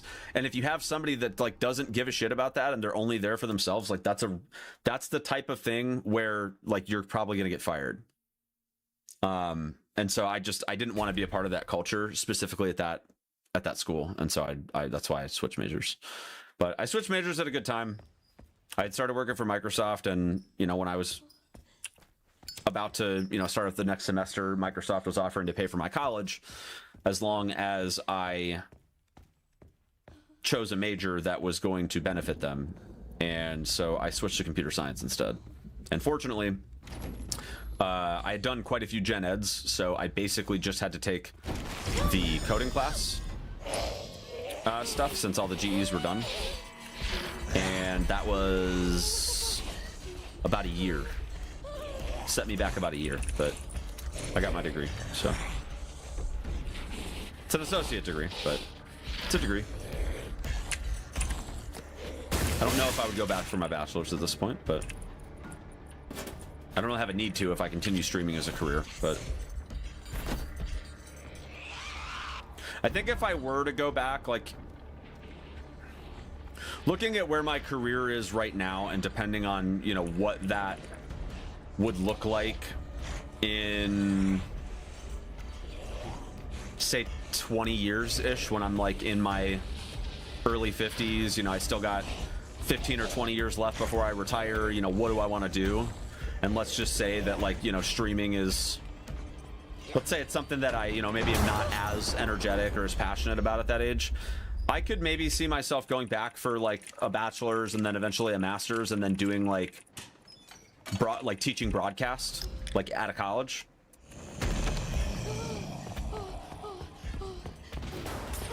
How old am I? I'm 31. I graduated college, like, 8 years ago.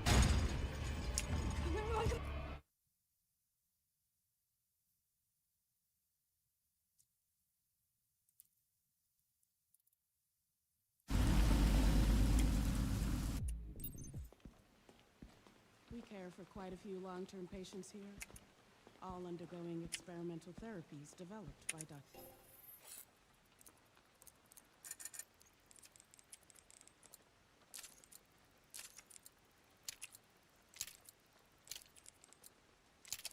Gideon. Do I work for Microsoft? I used to. I worked there for 6 years from 2015 to 2021, and then I left to pursue streaming after that. The facility keeps a low profile due I've been doing that since 2021. research. Actually, March. March was 5 years of full-time streaming for me.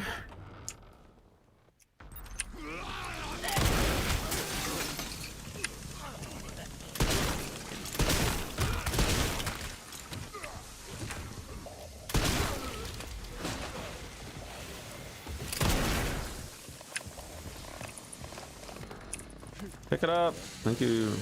Where do I work now? I work for myself.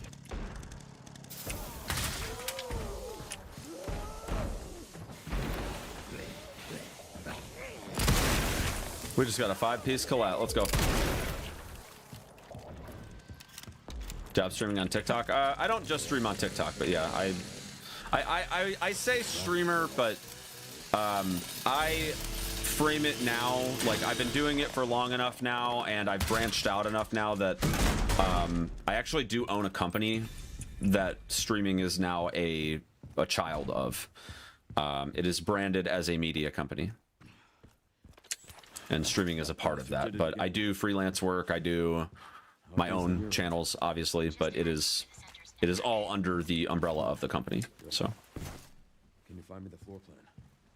I'll see what I can do. Well, in the meantime, I'll try to track him down. Keep me posted. Will do. Come on, come on! why do you 360 after you shoot? It absorbs the recoil faster.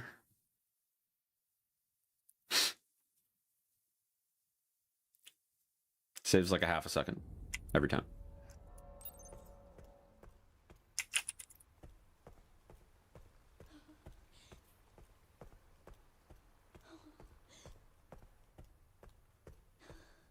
Got your BA in software engineering, never got to use it, sadly. Yeah, I mean, I feel like there's like some ridiculous statistic out there that it's like, I want to say it's over 50% of people that get a degree in something don't end up using it, and they end up getting a job in something else.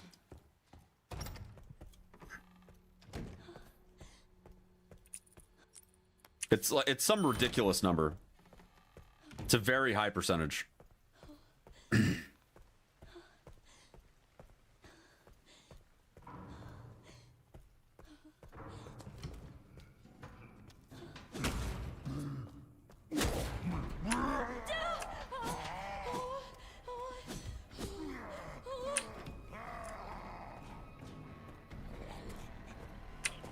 That was so bad.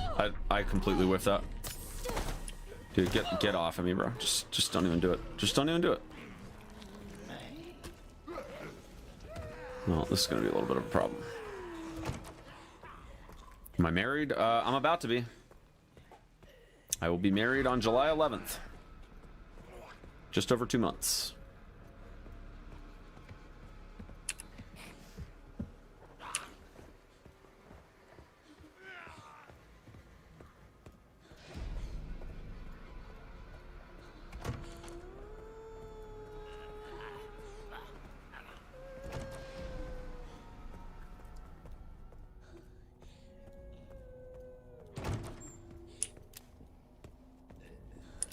Hey, thanks, Derek. Appreciate it, buddy.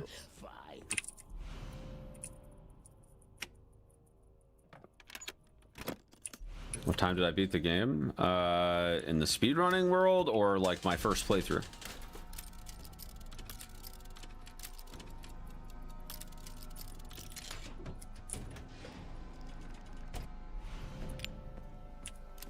Speedrun? My best time right now is 1:38. It's on the screen. You can see it below the timer. Well, it's actually technically it's above the timer, but yeah. Do I want to grab some extra heals, or do we want to YOLO? We probably should just YOLO at this point, because dude's a troll anyway.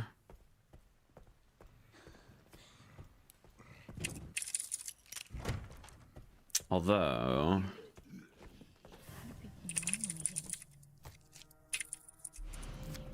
yeah, we'll just go for it. We'll see.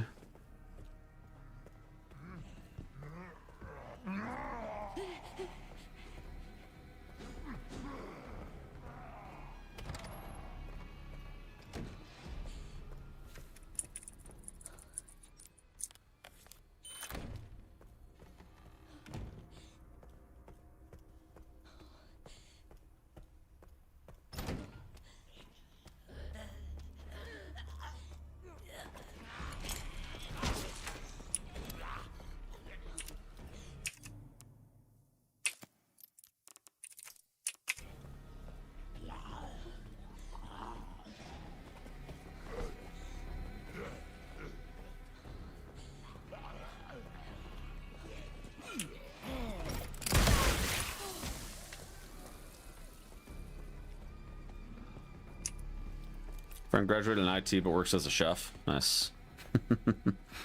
Mini Hazeblade in the future? I already have 2 mini Hazeblades.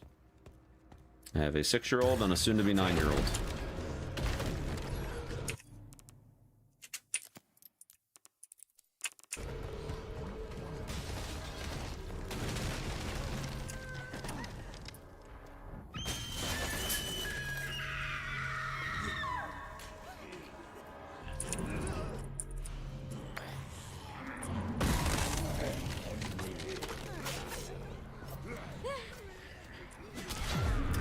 Damn it. Darn. Still getting trolled as per usual. So fun. Bet they're adorable? I think so. My son is entering the age where a lot of attitude packed into a tiny little body.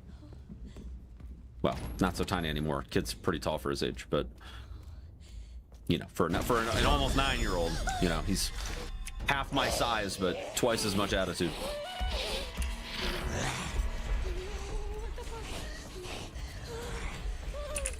Like, oh, Dad, ruined my life.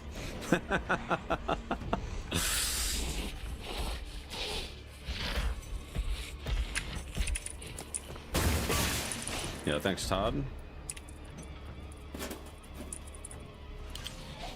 Yeah, he's a gamer too. Both of my kids are gamers, but my son especially is, he's an addict. Can't say I blame him. I was the same way when I was that age. Get out of my room! Yeah, exactly. Well, he actually isn't a bedroom kid. He's a living room kid, but that probably all changes here in about 4 years when he learns what boobs are. And you know.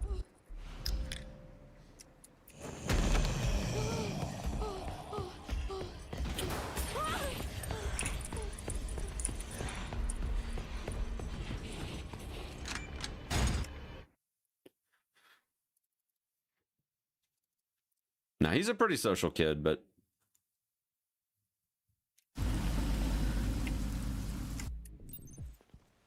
we're very hesitant to get him into, like, having a TV in his room and stuff like that, and, you know, the game systems in his room and, like, unsupervised access to technology and all that. We're very hesitant about that because as a millennial myself, like, Experimental. we didn't really realize how dangerous the internet was. Like, I don't even think, like, Gen X parents didn't really understand, and so millennials were the ones that kind of grew up with it being this, like, uncharted territory. But, like, knowing what I know about the internet now, like, I absolutely would not want my kids having any unsupervised internet access until, like, I don't know. We're talking about maybe 13, but I'm honestly thinking maybe closer to 16 because, like, the internet's just a freaking weird place, man. I love you guys, but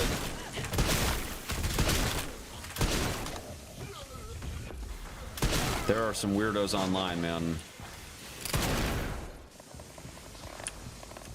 And it's like one thing if you're on the internet, you know, as a grown-ass person, well aware of the risks.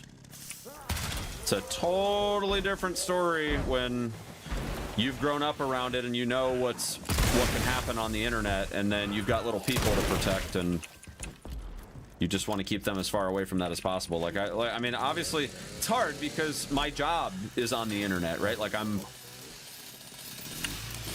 my whole job is literally broadcasting video on the internet, but so I think my son is very quickly getting to that age where, like, when we tell him he can't do stuff on the internet, it's like, well, you literally are on the internet playing video games all day, like you're a freaking hypocrite or whatever. It's like, well, I'm also a responsible adult.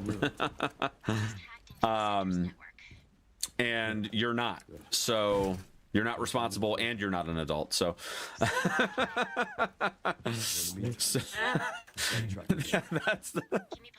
You know what's funny? We're actually using that argument right now. We're not even at that. Like, we're not at the point where he's calling me out for being a hypocrite yet, but we are at the point where we're saying he's not responsible and he's not an adult yet because he's like. He's like, Dad, I want more responsibility. And I'm like, dude, you literally can't even clean up your room. I'm not giving you more responsibility when I can't even trust you when I say, hey, bud, can you go pick up your room for me?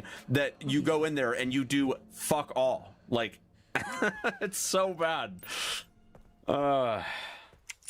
More responsibility. Yeah, you'll get more responsibility the second that I walk in there without telling you and your room's just clean because you just take care of it. Like, yeah, it's funny, but I can't laugh though. Like I can't laugh in front of him because then it's like, well, then he knows, you know? Then he knows.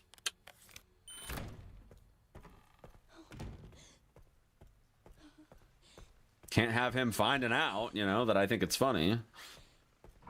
It is funny because, like, I know it's, you know, eventually he's going to be a responsible adult, right? It happens to everybody eventually. Well, maybe not everybody, but if he's anything like me, which I know he's a lot like me, given his current habits as a kid that I was into as well when I was his age. Broski, can I please not have this guy trolling me every 5 seconds? I mean, he'll get there eventually. He's just not there yet, you know?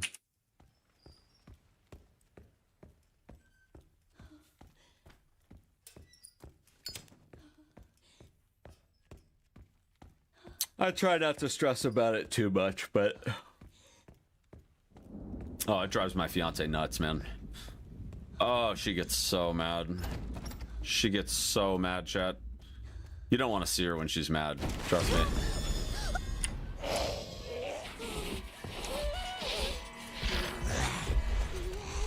You can be scrolling on TikTok and be like, Dad? Well, I mean, they know that I make videos for a living. That's not like a secret to them right now. Or like, it's never been a secret. Like, I'm a very big advocate for, like, you never lie to your kids type deal. So, you know, it obviously comes up like, you know, what do you do? Like, what's your job type thing. So they know all about my videos. They watch some of them. Like whenever I like screen it for my fiance. My fiance is my critic because she is a normie. She doesn't play video games outside of like Mario Party and stuff. And so she's always my critic because when I make videos, I try not to make them specifically for people that have to know anything and everything about speedrunning. I try to make them so that way even people that know like absolutely nothing about speedrunning can still follow along with like how to do the stuff. So she's always my test audience because if my fiance can follow along with the video, I know it's a good video.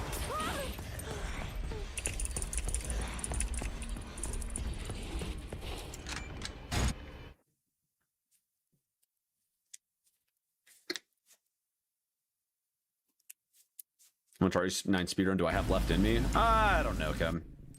I'm not sure. And I can tell you right now, when First Light comes out here in a few weeks, I'm going to be taking a break and doing that. I don't know if I'm going to speedrun that, but I think there's a good chance it could happen.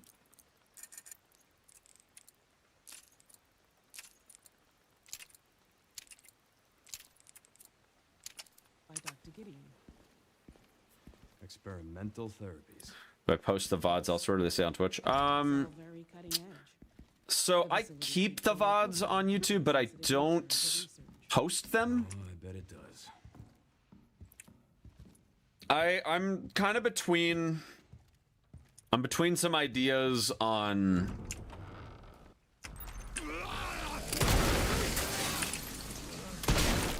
how I want to do that going forward. Oh, what in the world? I'm just gonna reset that. That was horrible. Yeah, so I keep them as like unlisted videos, but I don't post them.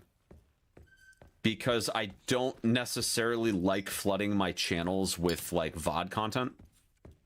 That said, I do have a VOD channel. I mainly reserve that for like my first playthroughs of games, or like if I do a challenge run or whatever. Typically I'll edit the challenge run and put it on my main channel, but I'll put like the unedited version on my VOD channel typically, but I don't post like every single VOD on my other channels. So VOD content just doesn't perform super well for me unless it's for challenge runs and stuff. So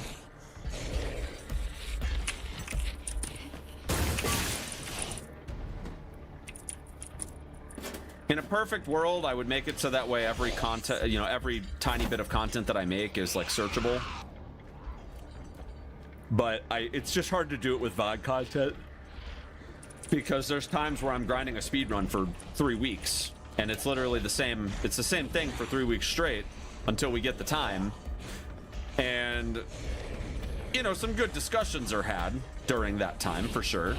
But whatever the title of that video is and what people are searching for is likely not at the heart of whatever we're talking about. We're usually talking about random shit, like my son being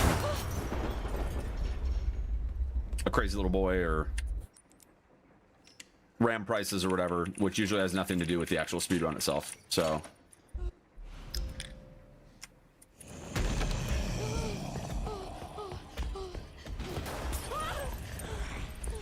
it's just hard to like tether the subject matter to it when it's not like an actual live stream. So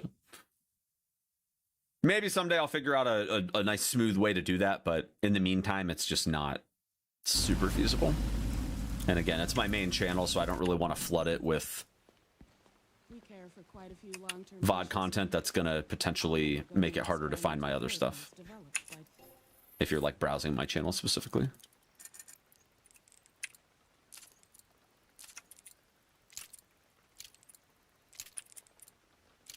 Dr. Gideon.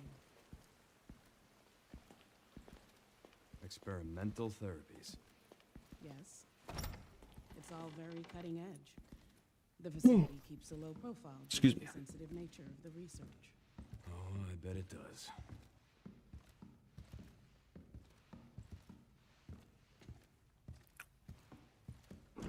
This lady just does not want to do what she needs to do here. I aim too low on that one. That was my fault.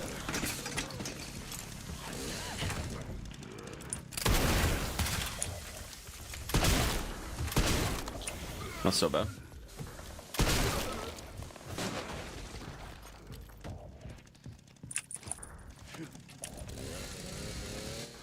Nice.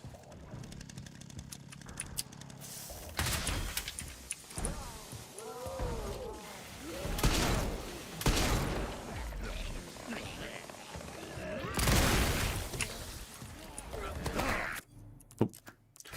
Not a good attempt. Respect for dedication. Very interesting to watch the process of a speedrun, for sure. That's why I do it. Speedrunning is very fun. Doesn't mean that you have to necessarily do it at a competitive level, but just enjoying a speed game for any amount of time is just another way of, you know, playing through and enjoying games that... I will say, speedrunning is a really great way to add replay value to a game that you might not otherwise replay. Like, if you genuinely enjoy the game, but, like, you feel like there's not enough costumes or whatever, right? Unlockables, whatever the case might be. Speedrunning, you know, you can always be faster. You can always try to get a better time, so... Nothing wrong with adding your own replay value by just trying to beat your own times. Or beat somebody else's time.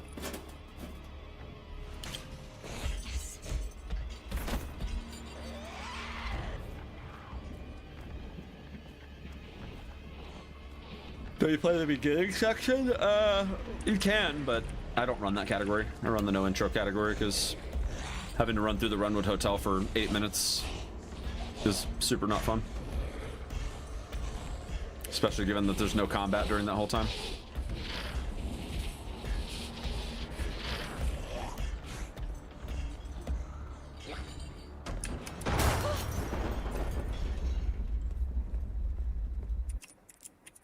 Do I run other RE games? I used to.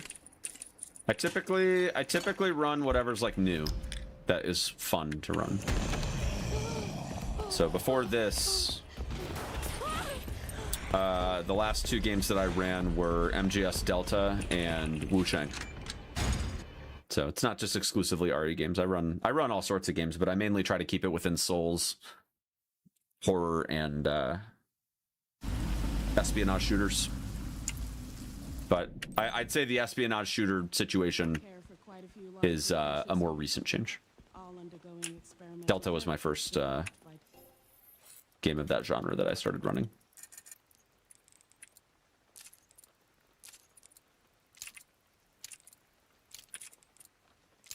Dr. Gideon. Experimental. Yeah, Nicholas, I like making those videos. They're a little overwhelming sometimes. Your rent balance is now available. This is just a quick reminder to let me know your May charges have been posted to your account and your balance is now updated on our resident website. You can pay anytime online by logging in or through the My Care Center app. Kamu, thank you for the 100 bits. And that's good to know. Thank you. Thank you for that.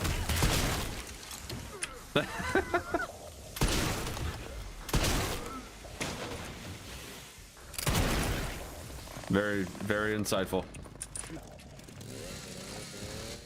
Nice. Yeah, I enjoy making the informative short form videos.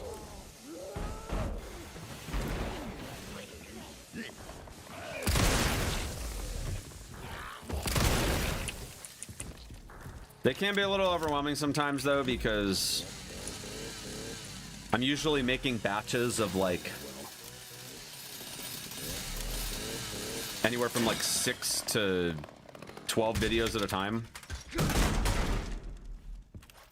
And yeah, it can just be a lot. Being short form, your marketing team told you look up TikTok trends. Yeah, I saw your DM. I didn't have a chance to respond to you yet. What are you trying to achieve on TikTok, comment? Or like, what is your marketing team trying to achieve? Can you find me the floor plan? I'll see what I can do. Well, in the meantime, I'll try. You don't know. Well, that's useful. Will do. I would find that out first, because without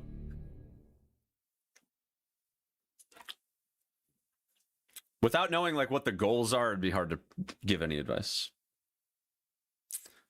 But you can let them know if they want to know more that I do charge a $500 an hour consulting fee, so I'll be fine.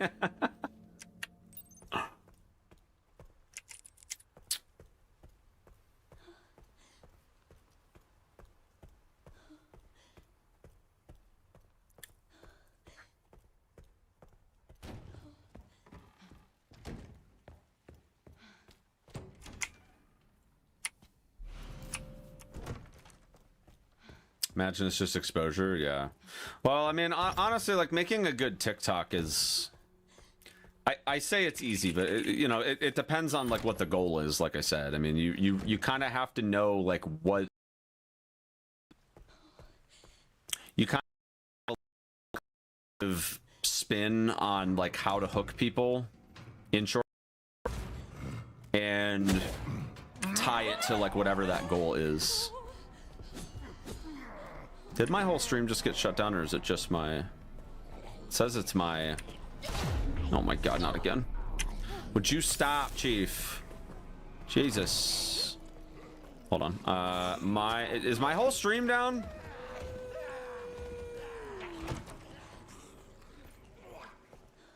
Did I lose internet? It just says TikTok. Hold on, let me see. Hold on. We're good? Okay. I think it was just a little blip. Okay. I don't know what happened. I'm sorry about that, chat.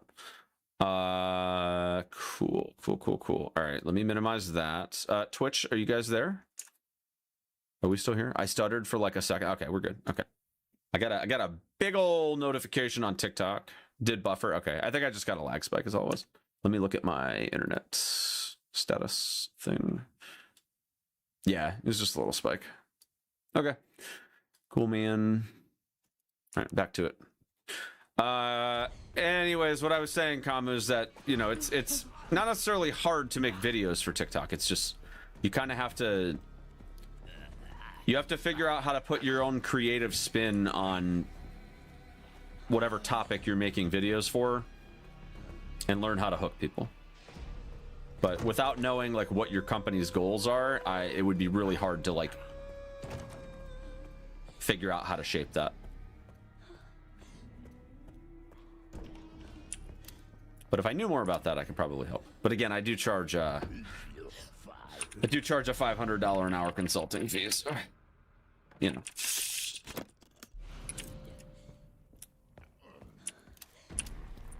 Lest we not forget.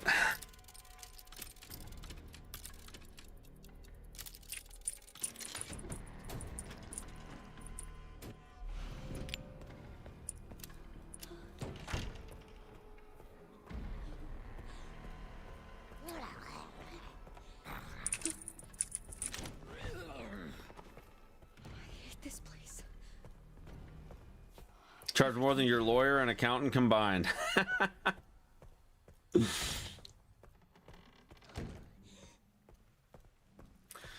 Well, the thing is, you got to look at the ceiling, right? You got to look at the ceiling, and with social media in 2026, the sky's the limit.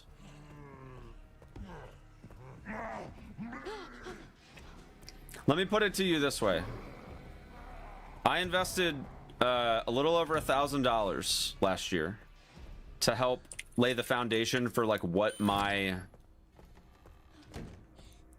short form content is now, and I have already made multiples of that back in that investment. I knew he was gonna clip me. I turned too soon. All right, the respectful bite. Here he goes, respectfully. There he goes. Nice. Very respectful neck bite there. What a fine gentleman. We appreciate him.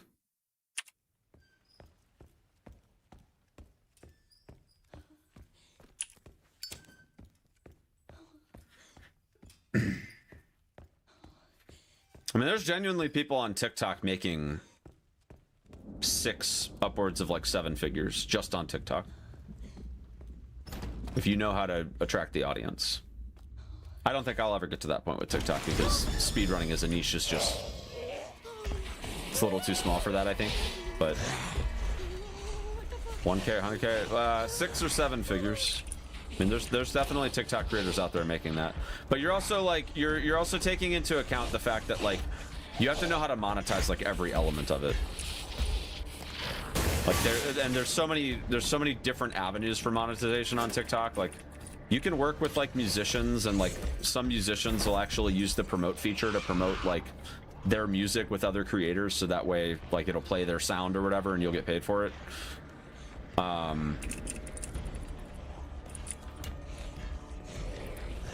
Those opportunities are mostly available overseas, but every once in a while they have US available ones. They also have like TikTok Shop, where like if you promote products in the store, you can earn on that. And then there's also still, you know, ad revenue and stuff like that you can get further down the monetization pipeline. There's the Diamonds program, which I think that's mainly for live, the Diamonds feature. I don't know if you can do Diamonds on like on the actual like short videos, but maybe somebody in the TikTok chat knows more about that. But I think Diamonds is just for the live, but I could be wrong.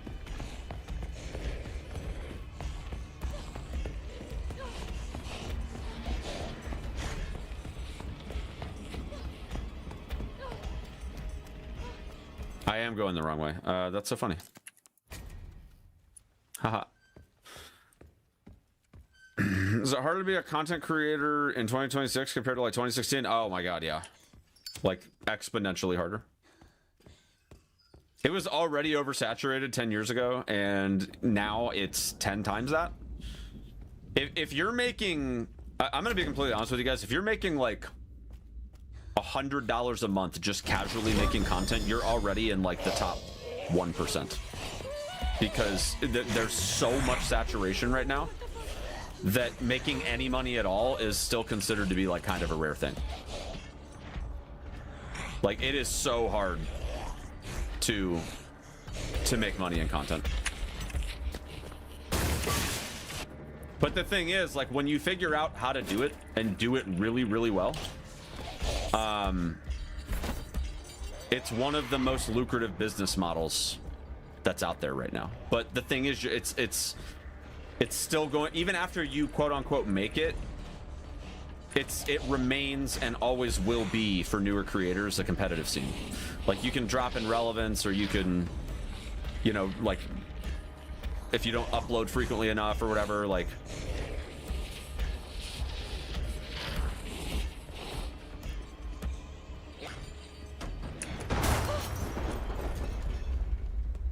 content creator is a general term, or in gaming context? In general. In general. But I will say this, I think that making content around the gaming industry specifically is probably it's probably the hardest. Even beyond, like, look at like the content creator lawyers, right? Like Law by Mike and like Hugo Lord and all that stuff, like those guys. They are in a really hard to get into field as it is. And then the fact that they're able to then make content in a really, really hard to get into field in the first place gives them a lot of credibility that you can't get without going through years and years of school. Same thing with like the content creator dentist, like the Dentist, for example. Shouting out all my my goats that I watch occasionally that have nothing to do with gaming. But like those guys, like, to even have the credentials to make content that commands the authority that they do, it's less saturated for them because there's less lawyers out there that want to take on the added responsibility of also having to make content, right? Oh, I bet it does. Gaming is something that anybody can get into, and so as a result, that is even more, like, it's so oversaturated. So without getting into something like challenge runs or speed runs or whatever, that's like a highly specialized sub niche that people happen to also be like really into, it's just really, really challenging to be able to sustain any kind of traction long term. Nice.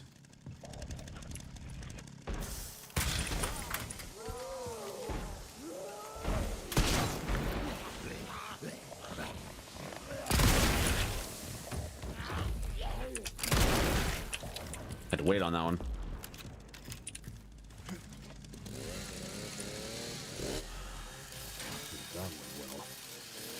Yeah, gaming is really, really saturated. Do I still play Silent Hill F? No. I had my fun with it and then I moved on.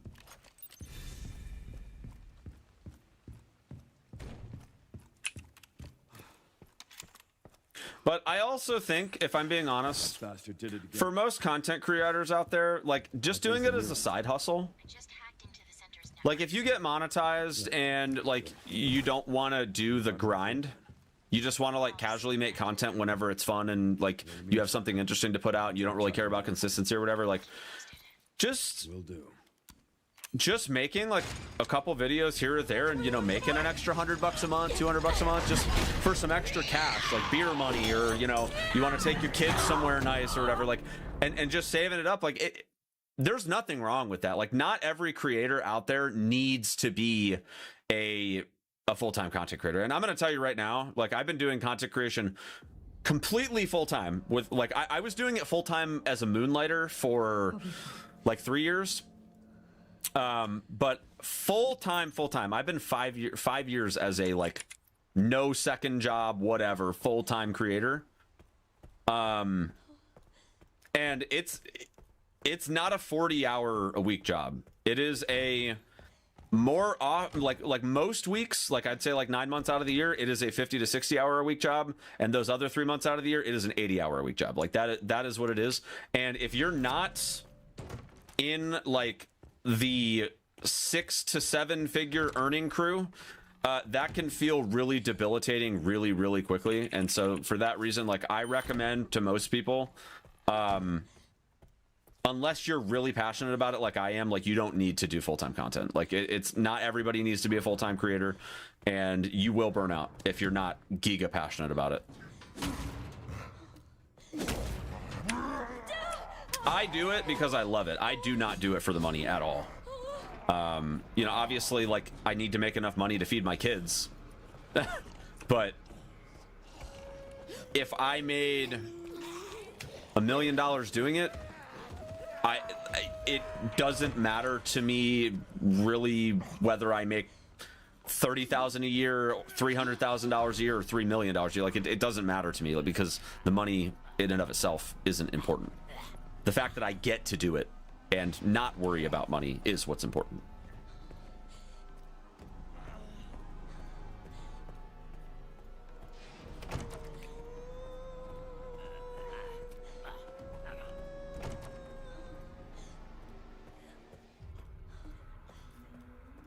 You do day trading, DM? That's interesting. I have a friend that was into day trading for a while, but he blew up an account and he was like, yeah, this isn't for me.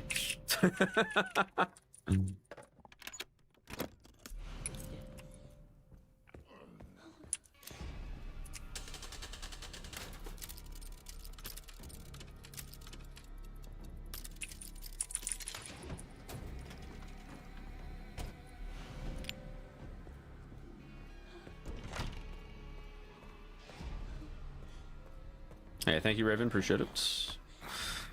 Yeah, Toppy, we're on TikTok. TikTok is woven into the long-term plan, so we're not going anywhere. I'm working on getting a dedicated stream key, though, because having to use 2 different apps to stream is a little frustrating right now. I'm hoping I'll have it in the next 2 weeks. Weird. How do people normally get in? Oh, sorry about this.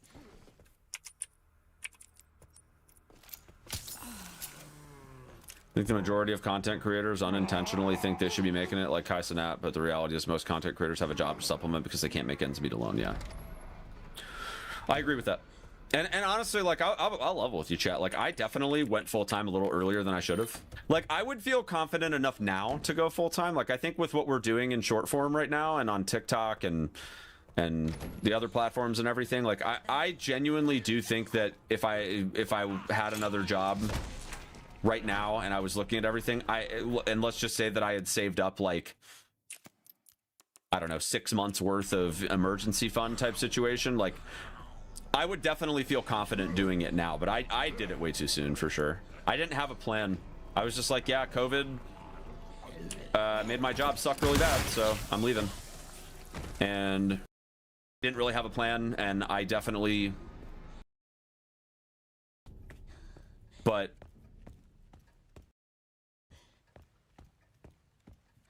you know, that ultimately led me where I'm at now, so.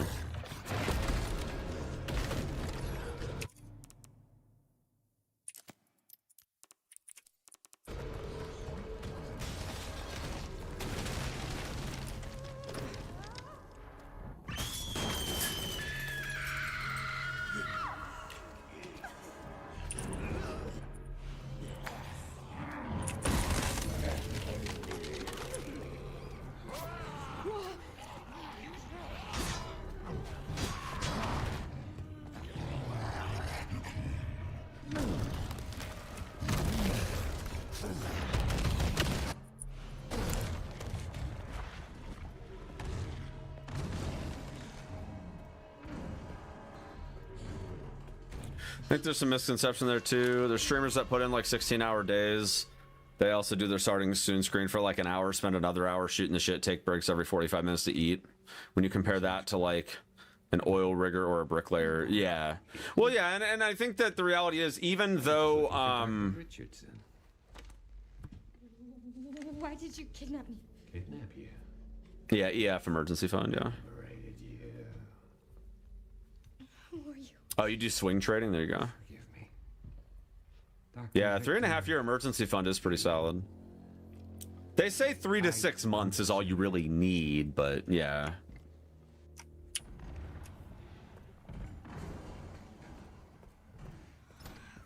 We we're with the wedding and stuff. We're definitely eating into our emergency fund a little bit to make it happen with like the Disney trip and all that stuff. But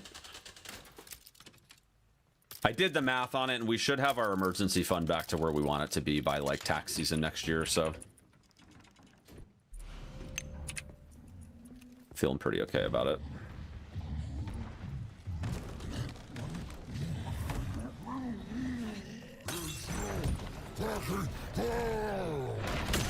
What? Bro, come on.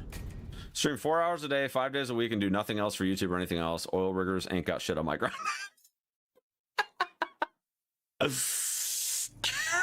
That's true. And then casually roll up and win like a $10,000 bounty, like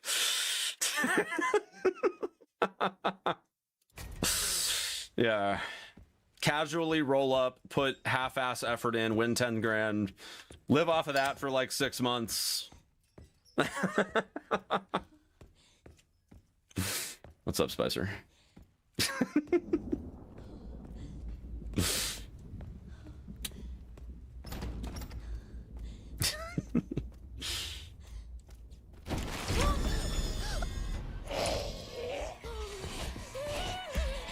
I used to do that once upon a time. Now I think I joined the like the grindy aspect of Twitch like a year or two too late. I joined at like the very beginning era of where just like streaming for 16 hours a day, you know, like Mr. Casual was saying.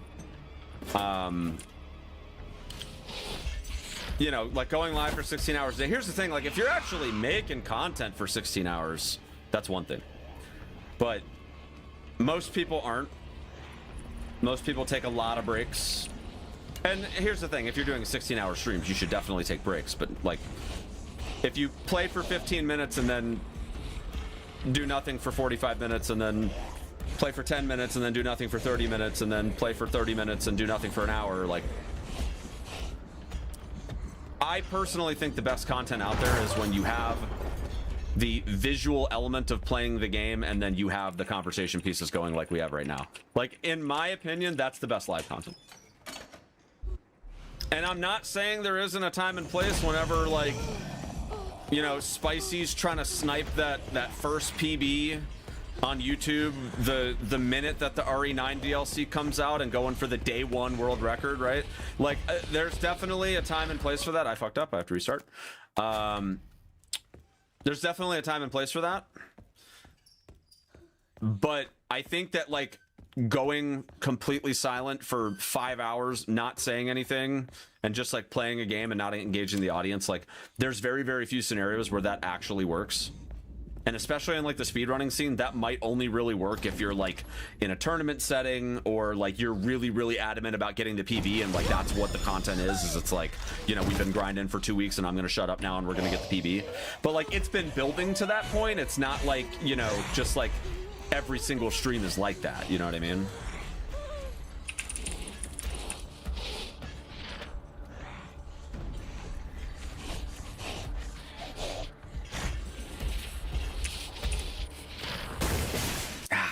Too slow. Nothing gets me more down thinking about Kai Cenat on Elden Ring. Dude keeps dying on a boss for 3 hours. Made my yearly salary in those 3 hours. Yeah.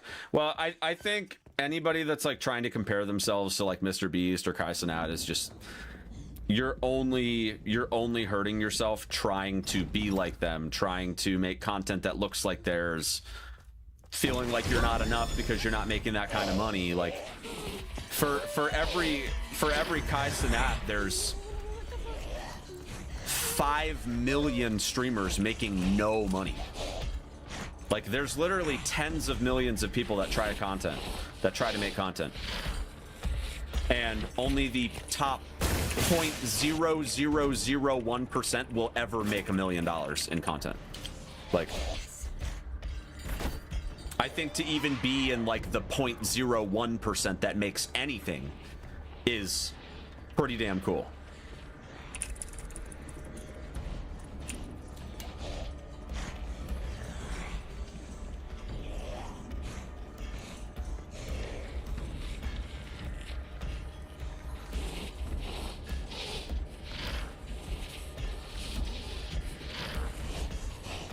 When's RE10 coming out? Maybe tomorrow. I don't know. Probably tomorrow. The DLC, the Mercenaries DLC coming out is actually RE10. So.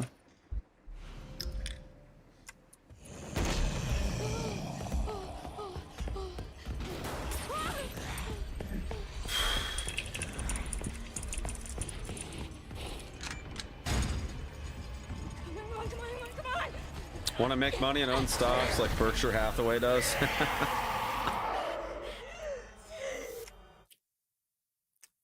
Owning stock is definitely a good long-term strategy. My son owns stock. He told me last year that he didn't want to blow all his money in one place and that he wanted to save it. And, you know, I went over some options with him. I was like, you know, you could put it in a bank account if you want. But I basically told him, I was like, with the way inflation is going right now, I didn't give him the full rundown of what inflation is, but he understands the basic idea. And I told him, I was like, you know, with the way inflation is, that money is actually going to be worth less in freaking 15 years, whenever you're old enough to actually use it on anything. Or you can invest in like stocks or bonds or options or anything like that. And we talked about it a little bit, and he decided to go in on the S&P 500. But he owns Coca-Cola too. He owns shares. Well, he doesn't own Coca-Cola. He owns shares in Coca-Cola. You know what I mean?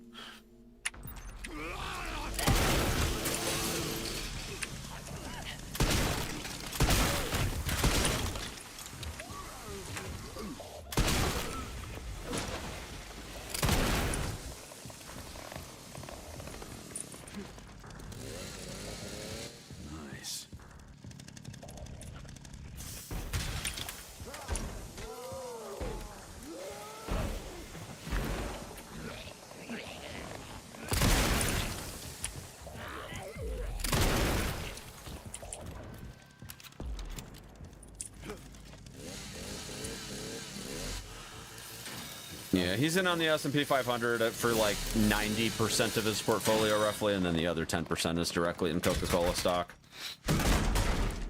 My daughter decided that she wanted to do the same thing. She's a lot younger, so I didn't really have the same kind of conversation with her as I did with my son. But like my kids, like I've given my kids the type of childhood where they don't pay for shit. Like I don't do the whole, you know, Can you find me the floor? it's your money, you want something, spend your own money on it. In the meantime, I'll try to track him down. Keep me posted. The way we kind of do it is if we feel like they've earned it, they get it, and then if they start acting disrespectfully, then they don't get it anymore until they earn it back. Because it just makes it a lot simpler that way. So we basically just don't let them spend their money, and whenever they get money for stuff, we just let them save it. So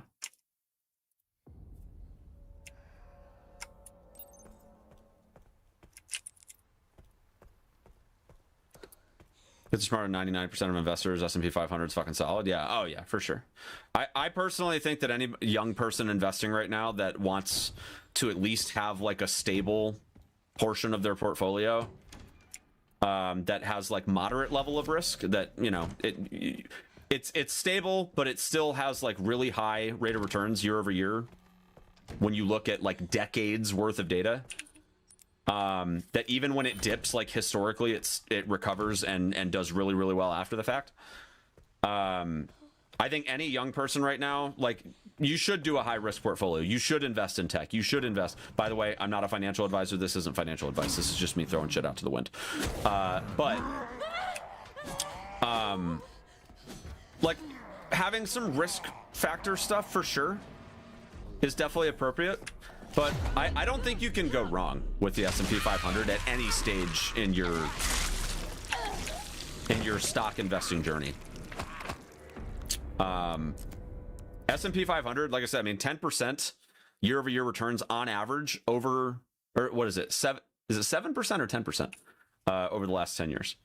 And even at 7%, you're doubling your money like every 7 years because of compound interest. Like it's phenomenal. that even like $1,000 invested at 18 is an astronomical amount of money by the time you retire.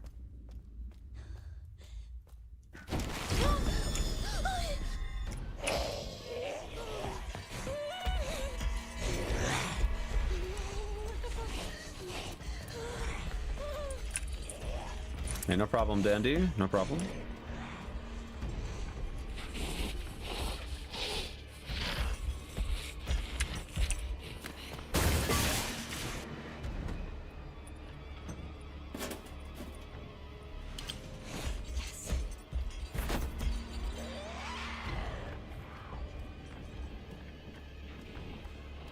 Most want to be rich and young. Yeah, true. That's true. Yeah. Well, I mean, it just kind of it kind of feeds into the whole like back to the Kai Cenat thing. Like people just want to be rich, and money definitely solves a great bit of problems. Like I'll be the first to say, like I've been on both sides of it. Like I've had a lot of disposable income. I've never been fucking loaded, guys. Like let's be honest. But I've definitely had periods of my life where I have had a considerable amount of disposable income. And when you're in those phases of life, it's nice. It's real nice. No denying that. And like I said, it solves a great bit of problems. But I think choosing to live a life that limits your material desire for things. Trust me when I say this, you're going to be a lot happier. Shit comes and goes, man. But you never get the time back. And if you spend your entire life wanting to be rich or wishing you were rich, but then as soon as you get money, you spend it on shit and you're not rich anymore, then it was pointless. And now you're older and you don't have any money. The facility keeps a low profile due to the sensitive nature of the research. Oh, I bet it does. Choosing a lifestyle where you're not dependent on the material things, in my opinion, is the better decision every time.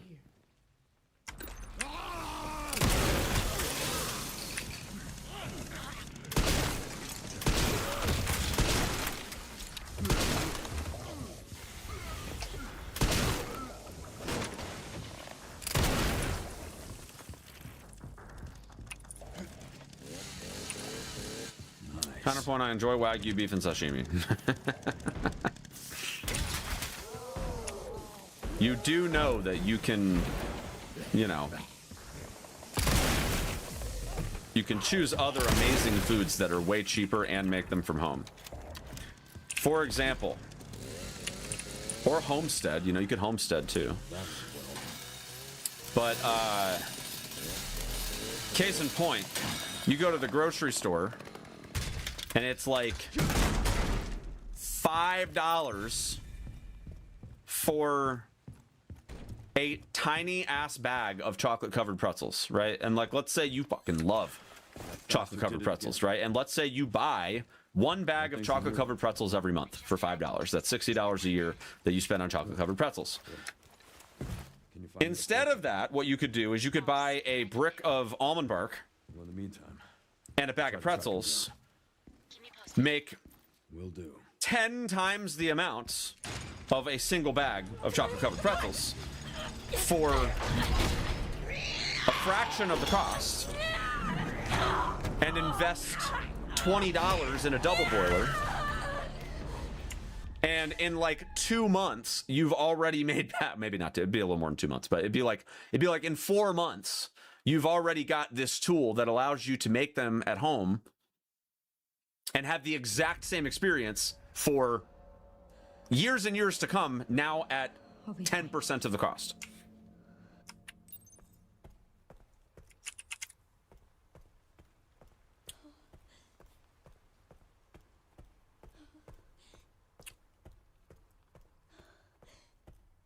And then you still get to enjoy the things that you want to enjoy without having to put in that kind of time. Depends on what your time costs. I mean, yeah, that's true. But the thing is, here's what I'm going to tell you, Kamu. absolutely nobody that is making less than $100,000 a year, absolutely 0%, can say that their time is more valuable than making coffee at home versus getting it from Starbucks. Literally 0%. Because the math is that you actually need to make like I can't even remember what the exact amount is, but it's like, I want to say it's like $4 million a year or something. It's like some astronomical amount of money to where it is so insignificant of an amount of money that a cup of coffee is literally worth more than your time. Like, you spend $6 on Starbucks versus 5 cents to make it at home. Like, it's ridiculous. And the same exact logic can be applied to pretty much any food item. Literally any food item. Go buy, you know, chicken and Parmesan with some sides at a grocery store versus ordering chicken parm at a nice Italian restaurant. 100% of the time, it will be 10% of the cost. Like it doesn't matter which Italian restaurant you go to, you'll be able to make that for a family of 4 and then if you were to, you know, extrapolate your specific portion for ordering it at a restaurant, it'll be 10% of the cost of what you would pay to order a single serving at a restaurant. Like, we can make chicken Parmesan for me and my fiance and our 2 kids for $10. For one of us to order that, even at a cheap Italian place, would be $25. So extrapolate that. It's $2.50 a serving if we do it that way for home cooked, and it's $25. Literally 10% of the cost. What if I can't get out?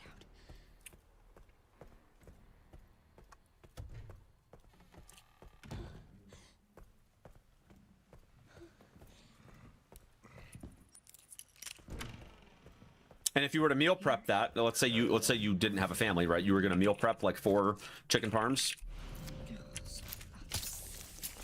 Let's say you did that. Then you're still getting it at 10% of cost because, you know, again, you go out to that Italian restaurant for a family of 4, you better believe it's going to be $100 after tip. So even at $10 to buy it and cook it at home, again, there's literally no world unless you're making over 6 figures where that's even remotely worthwhile. Like, you could argue that if you don't make 6 figures, you just shouldn't be going out to eat, but obviously, like, people are still going to go out to eat. Like, you're not going to convince everybody to just, like, stop going out to eat entirely, but you got to pick your battles, you know? Oh my God, what am I doing? Jesus Christ, that was so bad. Hey, you're welcome, the goat.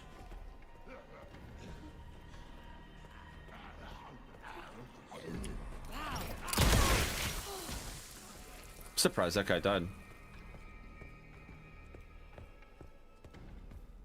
Like, I'm a wine drinker. Like, I drink alcohol. But it's very rare we buy a bottle of wine because we know how to make it at home. Like, I make my own wine. I have 5 gallons of it sitting in my, like, just over next to me here. Because I make it myself and it's way cheaper that way.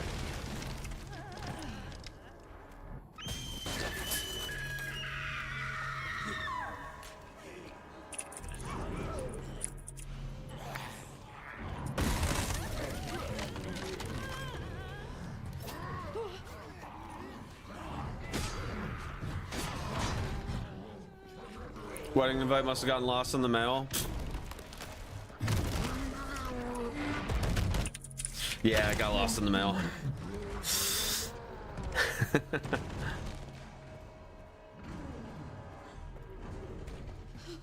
We have a coffee maker that's made you 19,000 cups. Do you have a coffee maker that actually, like, keeps track of how many cups it's made? Past 7 years, can't imagine how much all that would cost if we bought it from Starbucks. Oh my gosh. I mean, just even generously at $5 a piece, that's almost 100K.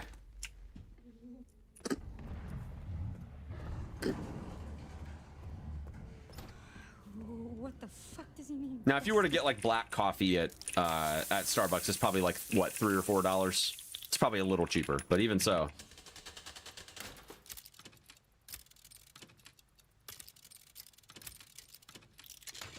American tipping culture is so strange when we get told nowhere else does that. Yeah.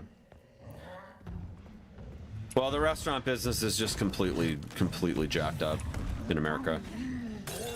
It's considered an entertainment industry rather than... Dude, Chunk is just trolling today. I don't know what it is, man.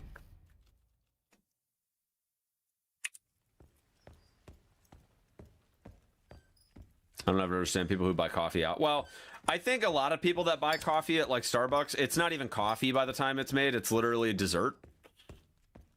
Like, let's be honest. Like those caramel macchiatos and stuff like that. Bro, that ain't even coffee, bro. That's literally dessert. And you get the whipped cream on there, you know.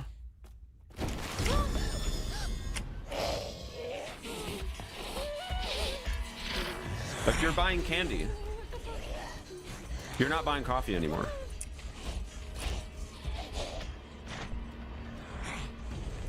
But even so, you could still make that at home for cheaper. Just buy, you know, buy a thing of creamer for $3.50. And that'll make, you know, 64 cups of coffee with the cream, with the flavor profile that you want, right? You like French vanilla, freaking coffee? Then buy French vanilla creamer, and there you go.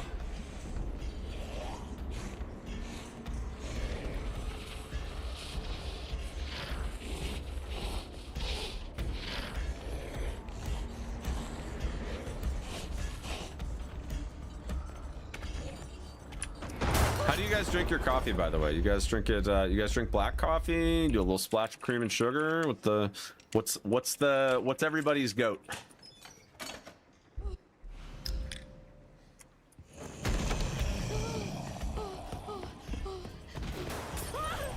Black or espresso? Black coffee's the best. Drink tea? Okay, that's fair, that's fair.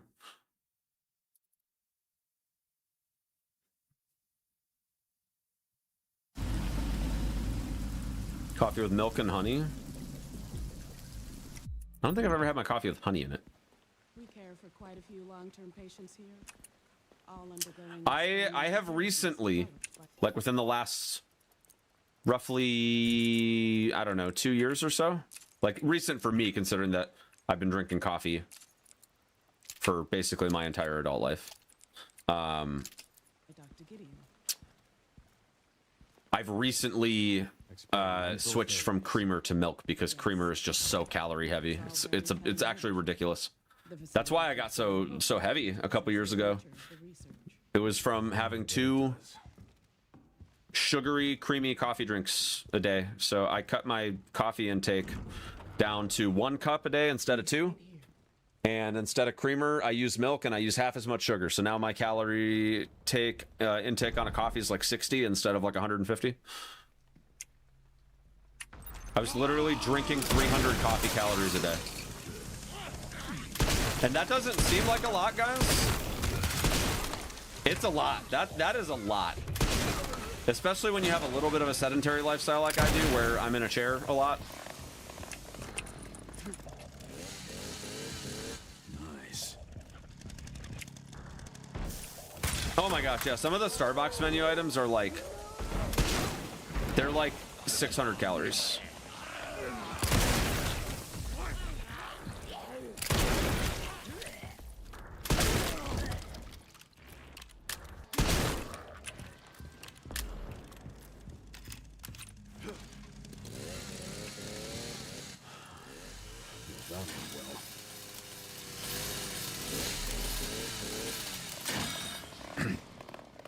Not to be a hater, but isn't milk like one of the worst things to drink as an adult because of nutritional value? No, that's not true. Milk does have a lot of calcium in it, which is good for your bone structure. It's very heavy in calcium, actually. Now, it doesn't mean that you should drink like a gallon of milk a day, but I think they say like 8 ounces or so is considered like actually like a pretty okay amount to drink without like any adverse effects. Well, in the meantime, I'll try to track him down. Keep me posted. And still getting like the you know, optimal nutrition from it. Like you could have like a glass a day and you'd be fine. But I don't even use that much. Like in my coffee, I put in maybe an ounce, if that. Like it's hardly any. It's like literally 15 calories of milk, maybe 10. We'll be fine. It's hardly any amount of milk. It's just enough to give the coffee less bitter flavor. Because I don't like my coffee bitter.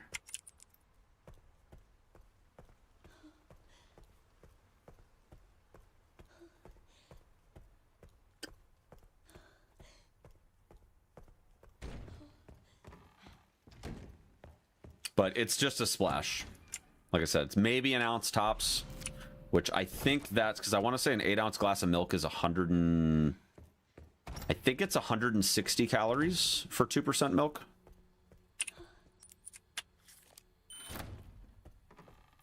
So I'd say I'm probably putting in like maybe 20 or 30 calories into my coffee. And then I'm doing a half serving of sugar, which is like another 30 calories. So my coffees are about 60 calories. And again, I only have one a day now. So I really don't like drinking my calories.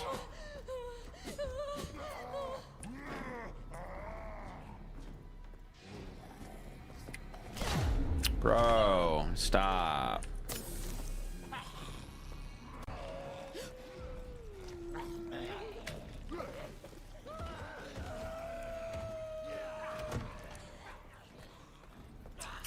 Milk was such a staple in the old days. Most people in Nordic countries aren't lactose intolerant. We still produce the enzyme that breaks it down. Interesting. Do you think 3 coffees a day is unhealthy? No. I want to say that even up to like 6 coffees a day is unhealthy, but like it depends on what you put in your coffee. Like 3 cups of black coffee a day is probably fine because it's 0 calories. And the caffeine content alone isn't enough to be dangerous. That's like 8 cups a day territory. But I will say that it's probably not good for your teeth to be drinking that much coffee. It's probably worse for your teeth than it is for the rest of your body. Would 6 disrupt sleep though? I mean, your body breaks down caffeine pretty fast. I would say if you're having them like in the first like 3 to 4 hours of your day, probably not. But like, yeah, if you're drinking coffee at like 9 o'clock at night and you're on your way to bed, I would say probably, yeah, you're gonna have some trouble sleeping. But yeah, I mean, I don't think three cups of coffee, I don't think that's... There's way worse things you could have 3 cups of than 3 cups of coffee. But again, it depends on what you put in your coffee. That matters more than anything else. Yeah, if you get 3 Starbucks freaking dessert coffees, yeah, that's probably unhealthy. But even 3 coffees like I have, where it's like a splash of milk and a single tablespoon of sugar,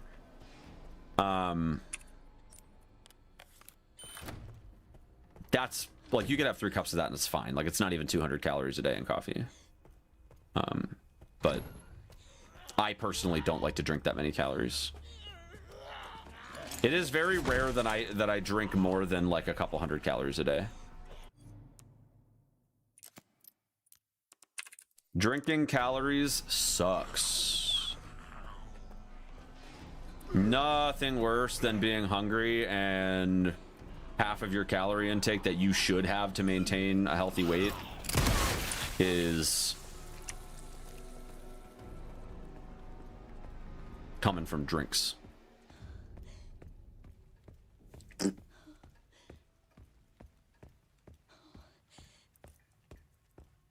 But I mean, I still do drink soft drinks from time to time. Every once in a while.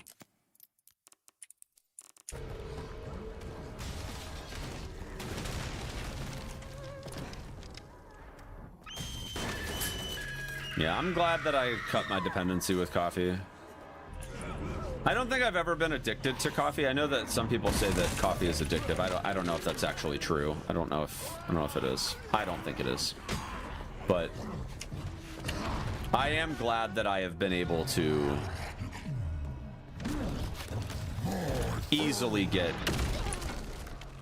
to the point where I don't rely. Oh no, that's not good. I'm dead.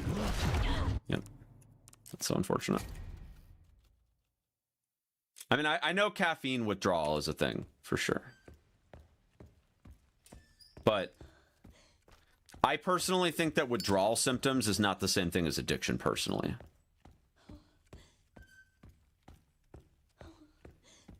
Like, you can have withdrawal symptoms without feeling dependent on something. And that's where I think the distinction lies personally. That's just my personal belief. But so for instance, case in point, my old allergy medication that I was on had withdrawal symptoms that basically was histamine. Like, I was itching all over when I stopped taking that medicine. I had no desire to want to take the medicine at all. No dependency on it. Like, I didn't feel like I needed to take it at all, but I had withdrawal symptoms. And those eventually went away when I switched medicines. They went away after like 2 weeks. But by no means would I say that I was addicted to that medicine. Like, I could have chosen to stop taking it at any time. I had no habit or feeling like I was jonesing for it. Like, I needed to have it. I didn't feel like myself. Like I'm gonna lose my mind if I don't have it. Like none of those types of feelings associated with it. It was literally just that I would itch if I didn't take it. But there was no urge for me to take it. The symptoms themselves were highly manageable. But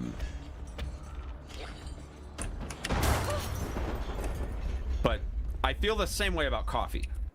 I feel like coffee in and of itself isn't addictive. It just, there's caffeine withdrawal, in my opinion. I think that when you're used to having caffeine and then you don't have caffeine and you start getting headaches because your body's used to having caffeine, that's not it being addictive. That's just withdrawal symptoms, and those would go away if you quit coffee, probably after 2 to 4 weeks for most people, I would say. Again, I'm not a doctor. This isn't medical advice, but you know.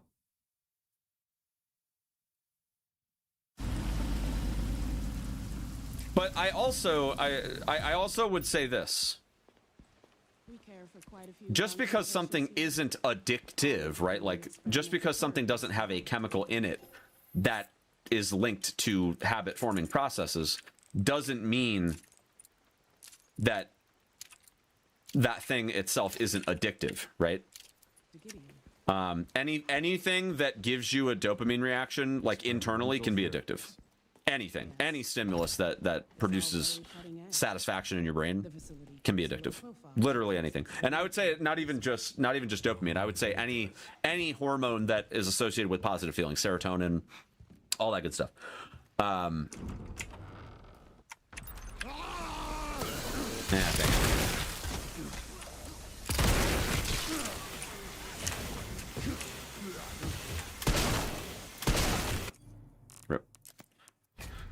Rip. You're addicted to water. I'm sure somebody out there is. How long did it take to beat on my first playthrough? 15 hours, 16 hours maybe. Could look at my VOD. I have it on my I put that one on my main YouTube channel.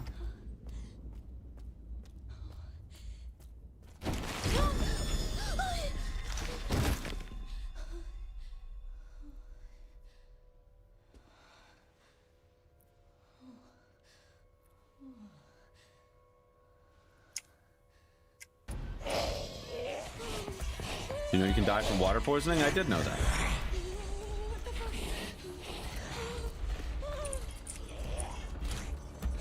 Your first playthrough, did you already lay the speedrun in my head? I mean, I definitely think about things speedrun adjacent in my first playthrough. It's kind of how I decide whether I'm even going to speedrun a game at all or not. I kind of look at like the speedrun ability of the game. And if my first playthrough is like, you know, I finish that playthrough and I'm like, yeah, I'm not really feeling this, then I just won't run it.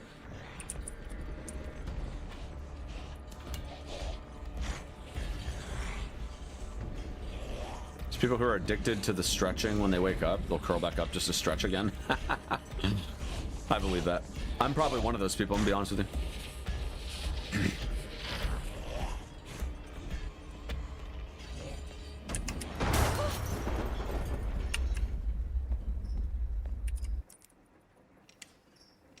thoughts on Pragmata? I thought it was a great game.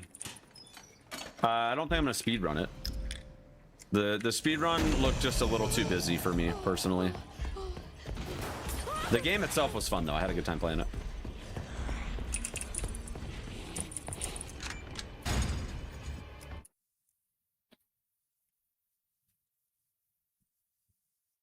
I think if the hacking stuff wasn't so like procedural, I probably would consider speedrunning it, but Few long-term patients here. the hacking, as fun as it was casually, By Dr. I don't think it's a good thing for the speedrun.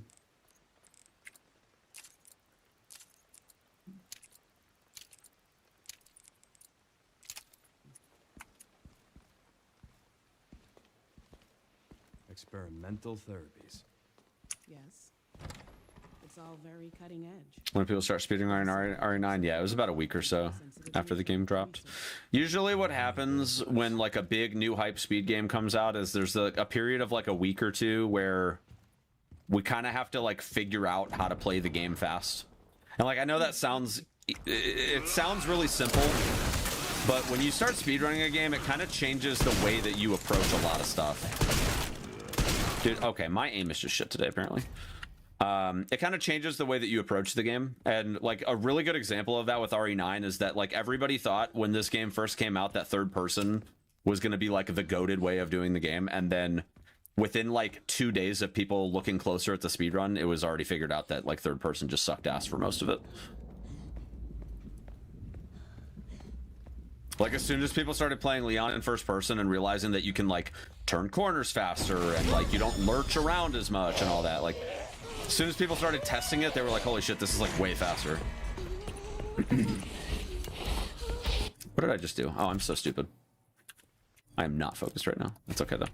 We have a good thing going in chat, so.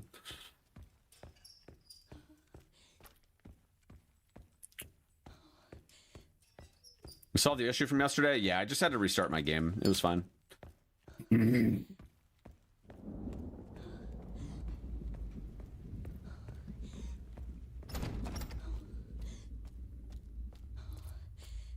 First 3 weeks of a speedrun for new games negligible. I would say it's like the first 2 weeks.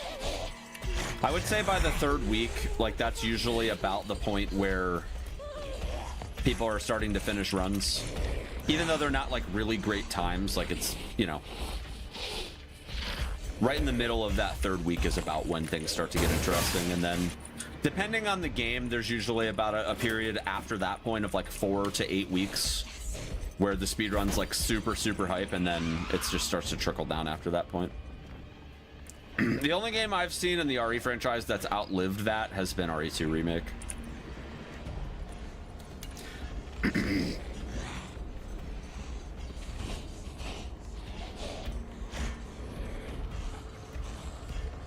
RE4 OG. Yeah, I guess for RE4 OG, yeah, has stood the test of time for sure.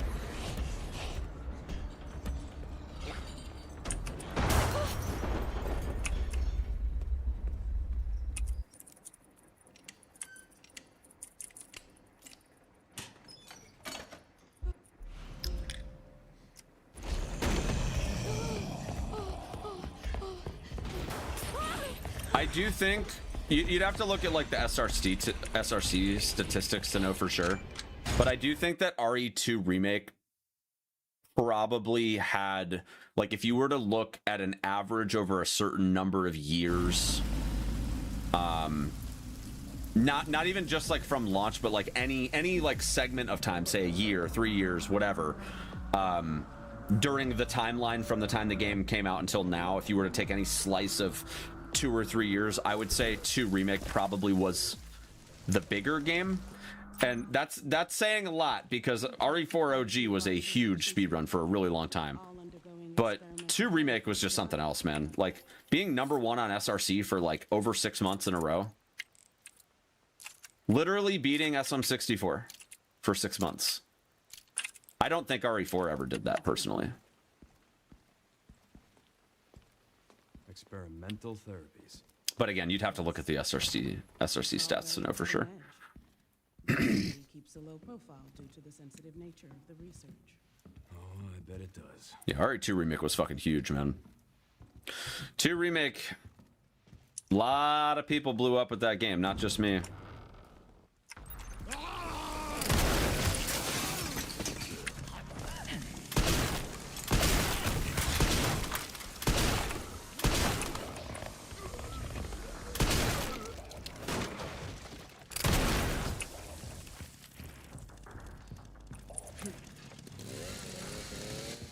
Nice.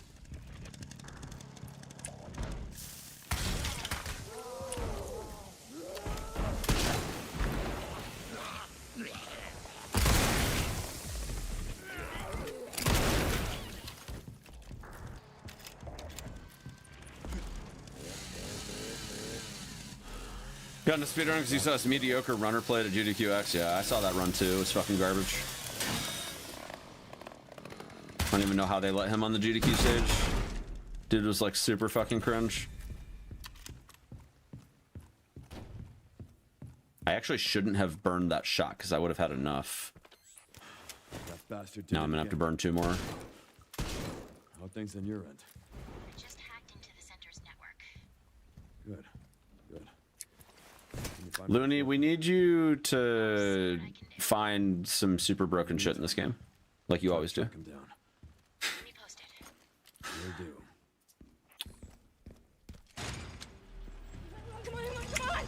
Living Looney Bin is the goat of finding really quirky speedrun shit that actually is useful. Do you guys have that crouch shit now? Yeah, we do.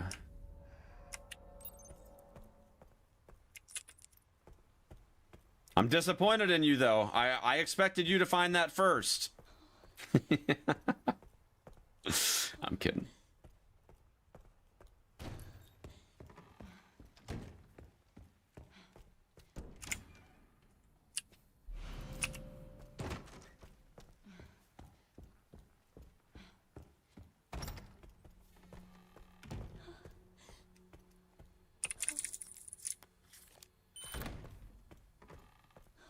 Come on, Chunk.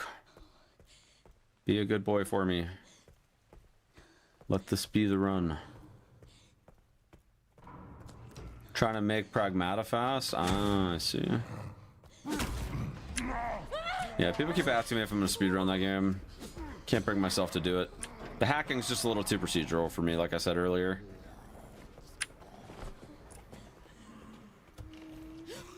I'm sure it's not that bad on like the easier difficulties, but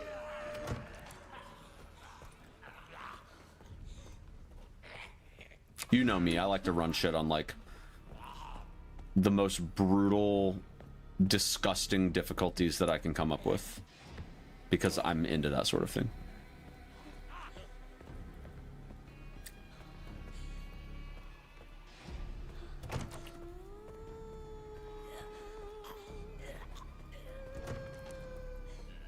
Did I enjoy Claire or Leon in 2R? I mean, they both had their own charm for sure. But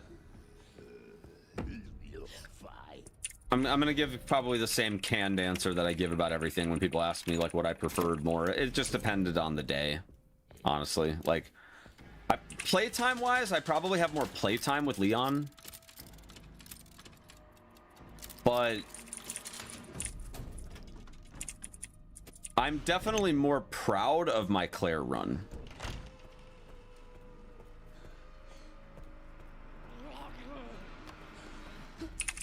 When I got sub 50 Claire, I was like I think I was the 3rd person in the world to ever get sub 50. I can't get out. Maybe 4th. And at like back then, sub 50 was really, really fucking hard. Like that was, it was like, to get sub 50 was like within 20 seconds some of best. Like just ridiculous precision. And there's so many newer strats now to make that, like that run I think is like 47 minutes now or something, or 48 minutes. I don't remember what the time is now. It's come down quite a bit. But back then with those strats back in 2019, well 2019/2020, That was an insanely good time. It's also the closest that I've ever been to beating Trey and Orch. I think I was like, when I got that sub 50, I want to say it was like 7 seconds or 6 seconds off of Trey. And I think Orch had record by like 8 seconds. Like, it was so close.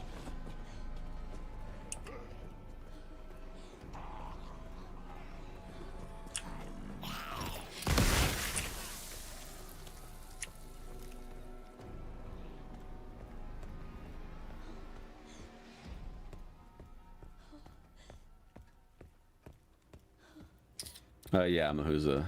I am.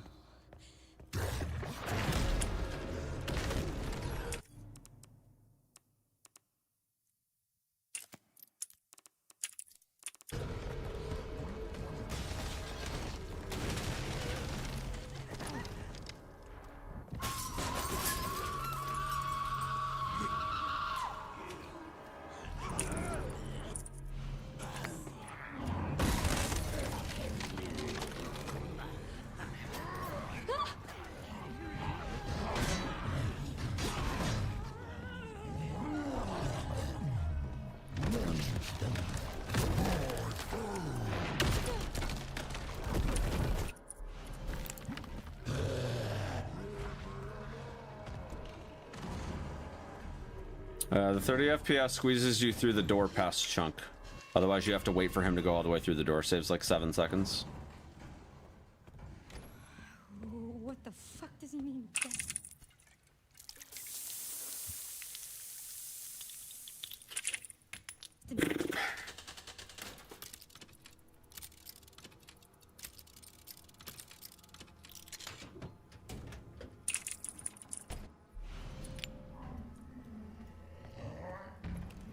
Please, Chunk. Don't do this.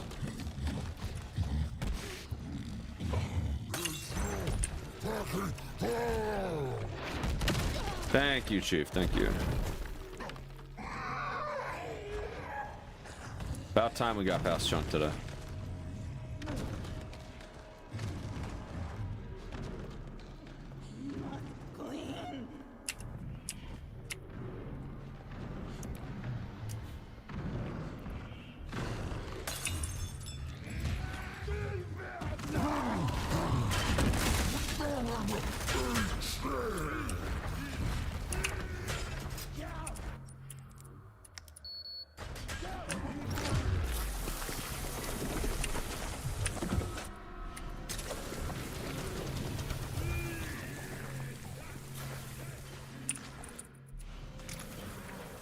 And we got a 10 stack. Holy.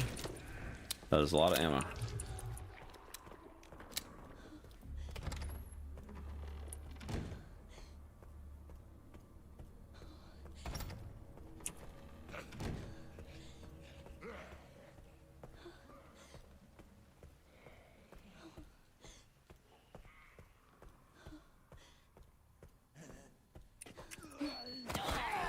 You bastard. You little shit. Dude, get out of the way.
Hello?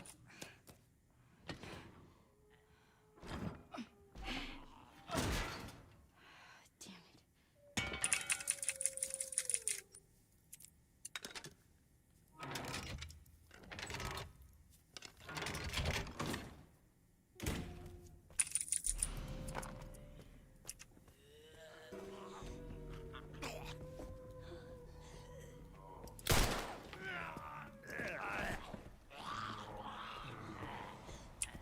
Am I using the new glitch later? I sure am.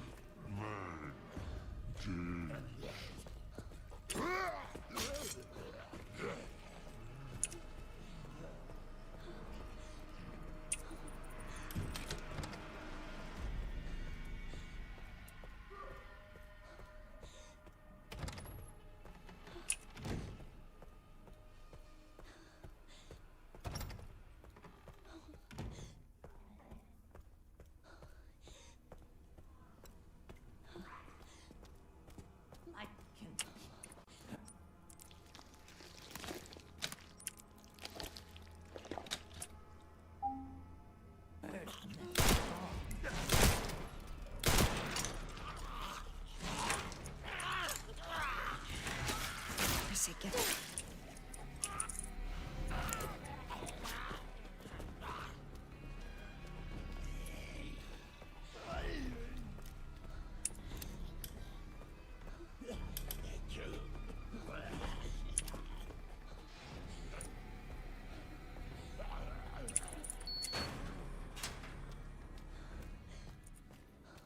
Plenty of ammo. That's good.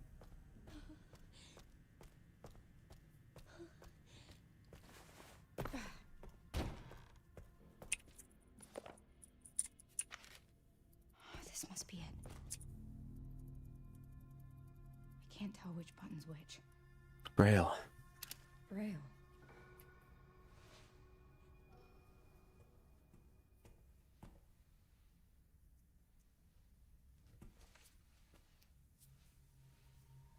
These girls, they look just like...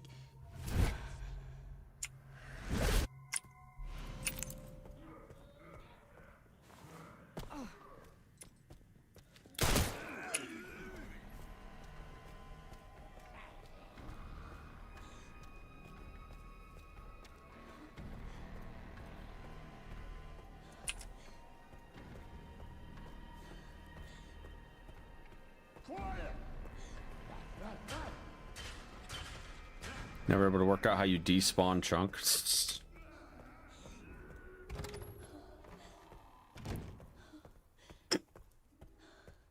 Maybe one of these days we'll figure it out.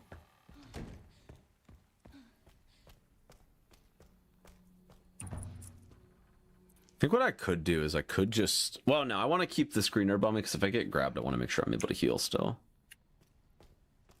This guy trolls. I do want to grab a skull charm though. Buttons, I guess.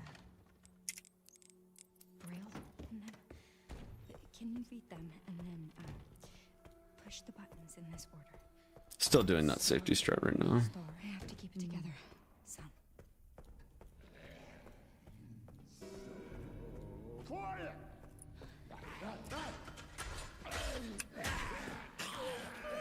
Here we go.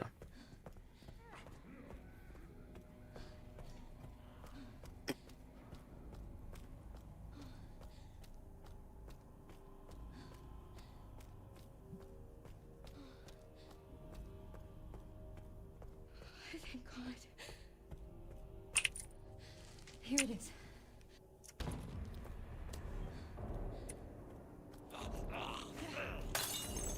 Almost missed that again.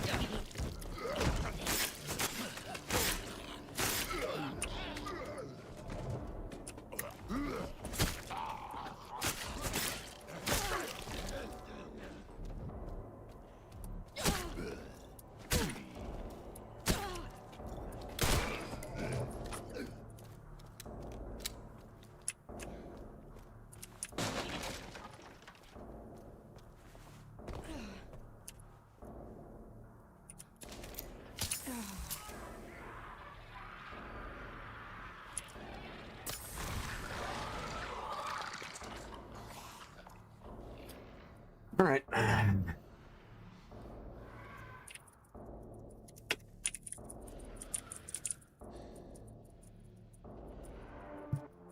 That's a good, clean setup there for Emily Defense.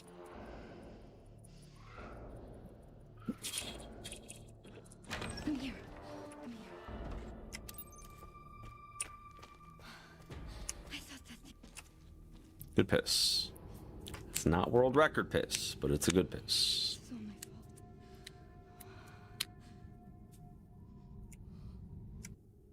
Taking that grab, 2 grabs, definitely set me back. A little whiz. Why are you here? Is it for me? I'm glad that FBI agent got away. FBI? Yeah, Grace Ashcroft. Victor kidnapped her. What? Why? I don't know.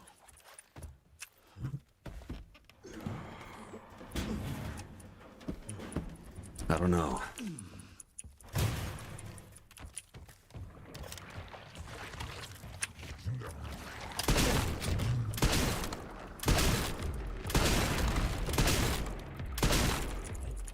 My damage is low, I think.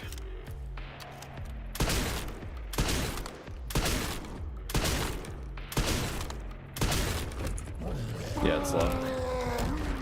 That's not good.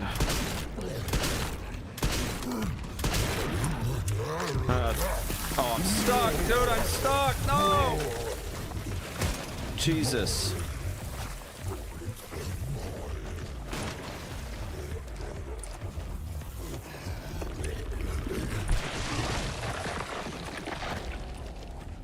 Thank God. Jesus Christ. So bad.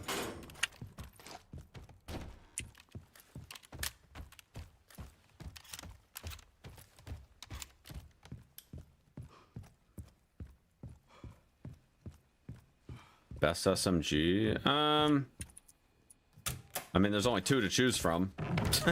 So, not including the New Game Plus stuff. I mean, obviously, the Clatter Carbine's like by far the best, but for the ones that you can get in-game,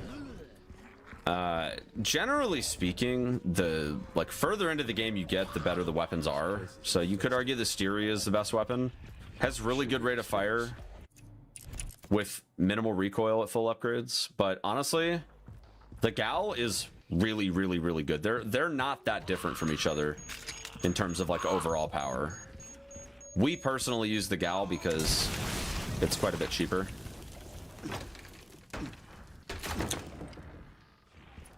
So I would probably say the Gal, but the Styria is really good too.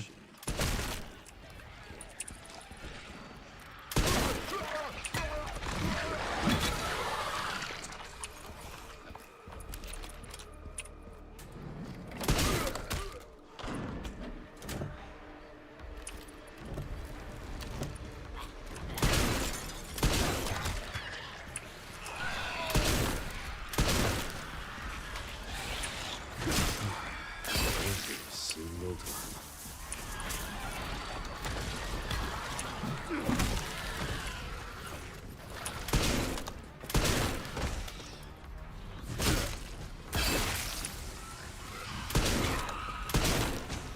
I don't know if I'm gonna make it in time. Oh, that's so close.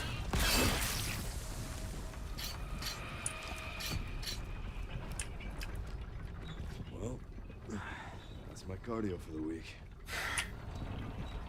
Should be using infinite ammo for your insanity run. I mean, that's up to you. But I personally think infinite ammo is boring. But that's just me. Some people don't think that.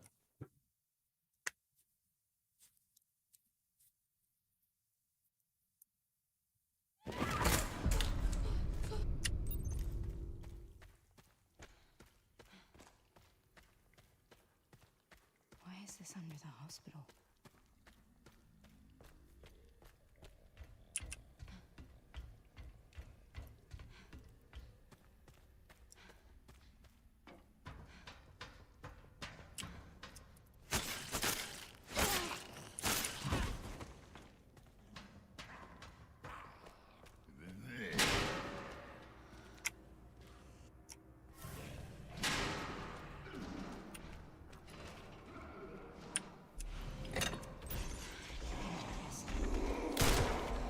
Do I think I could bag Grace?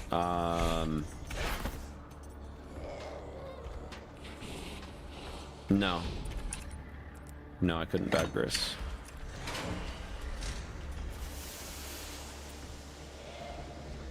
I don't have it in me. Look, I'm about to be a happily married man, okay?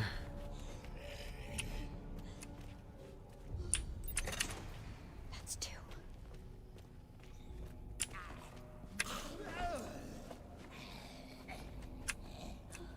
Wouldn't want to sully that relationship by trying to bag someone else, all right?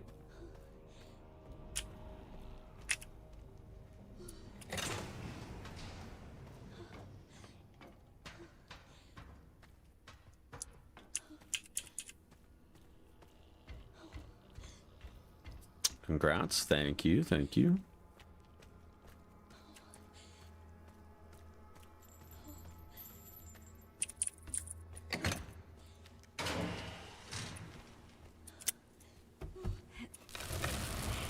Took a death in your hell tide to type WTF. Well, look, just look, that life is behind me, okay? It is. I don't know what else to tell you.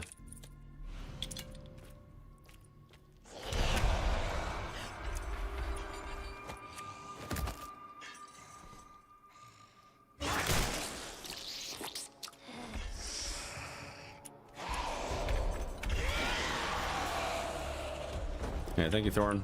Thank you for the good luck. Appreciate you, buddy. Barely made it. Kamu. Yeah, well. Yep, I'm getting married here in 2 months. I gotta get fitted for my suit here soon. Oh! Please tell me I have a green herb lying around. I don't think I do. Oh, dude, no, dude, no! No! The body block, are you kidding me, dude? What?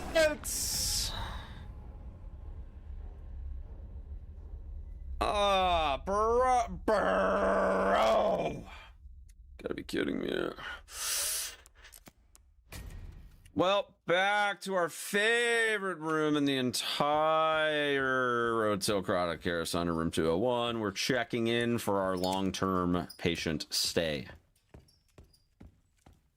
Going classic suit? Yeah, something in that department. I'm not wearing a tux, if that's what you're asking. I'm going for... I can't believe that that zombie didn't lunge. That was so weird. I feel like he was just sleeping. I shot really early there, too.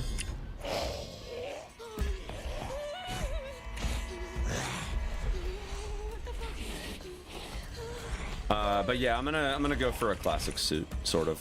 I mean, it'll be a gray suit, which I don't know if that would be considered classic per se, but.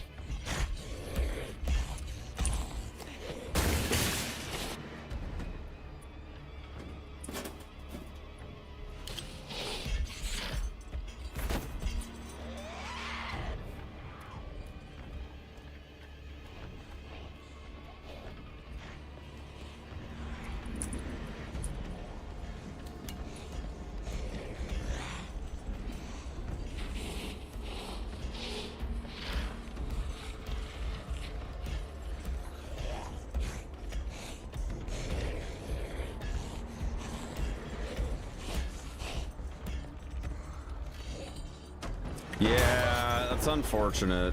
It's definitely unfortunate.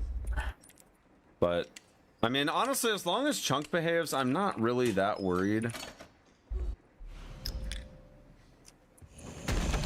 I'm not that worried about being able to get past basement again. I think, honestly, that was just a fluke. It happens. I think my angle was just slightly off for that dodge. It's just tough because you have Marie on your backside, and then when he broke away from the bite, Marie was body blocking me, so there was nothing I could do. It actually wouldn't have been a big deal for me to just drop the plugs and then just go, because we had to be in danger anyways, but that body block there kind of threw a wrench in that.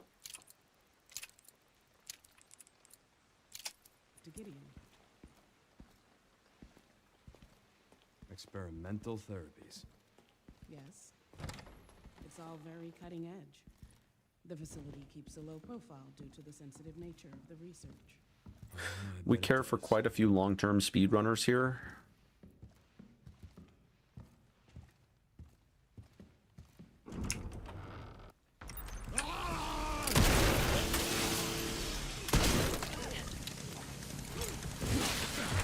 Really? That didn't...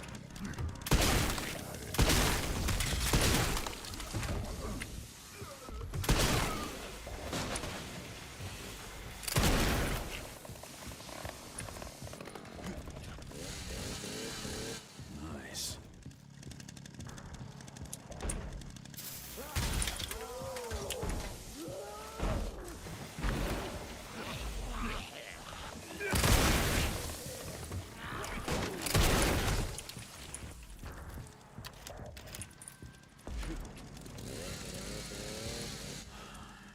Yeah, if we have a good chunk, I feel pretty good about what we're up against here. We got good odds, you know? Got good odds.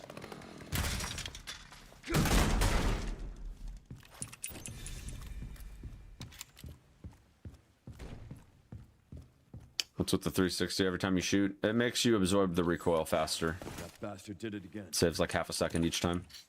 How are things on your end? I just hacked into the center's network. Good. Good. Can you find me the floor plan? I lost hella time here. See what I can do. In the meantime, I'll try to track him down. Keep me posted. Will do. Yikes. Yikes. Yeah, spin to win, as they say.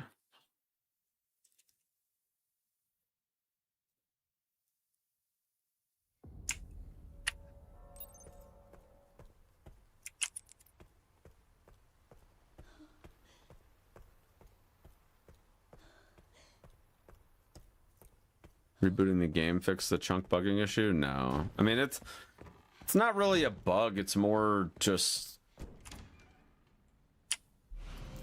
It's more that he just... His aggro is, like, angular when you chuck the bottle and he turns around. And if your positioning isn't really precise, he will just grab you.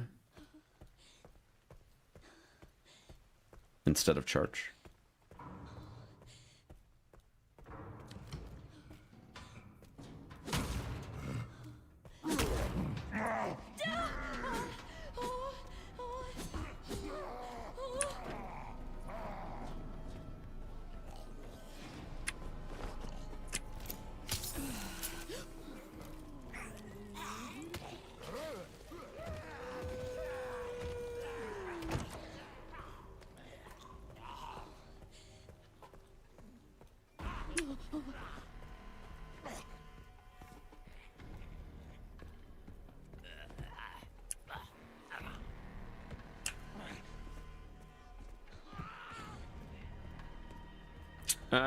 It's not even really an RNG thing. It's that without really sharp muscle memory there, it's kind of hard to just eyeball the right angle that he's gonna get whenever you step out into the hallway.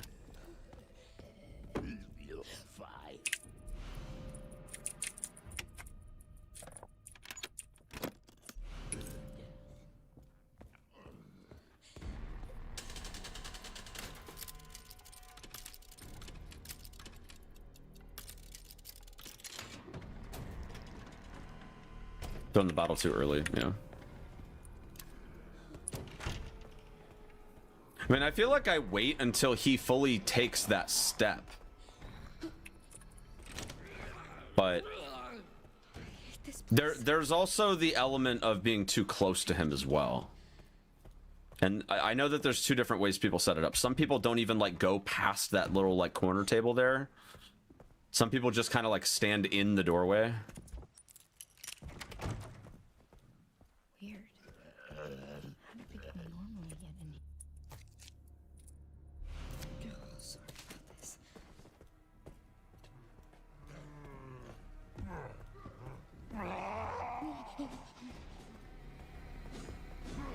I feel like every time I just stand in the doorway, though, he just hits me. Like, even if I, like, go, like, just a little bit to the left inside the room, I feel like he still hits me most of the time.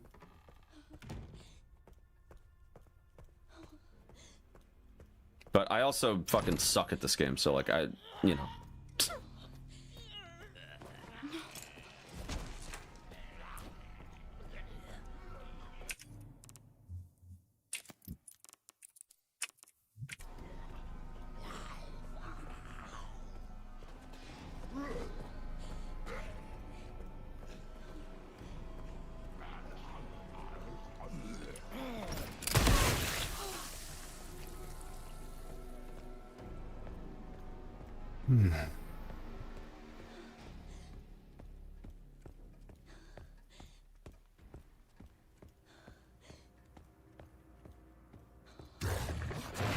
Don't fall.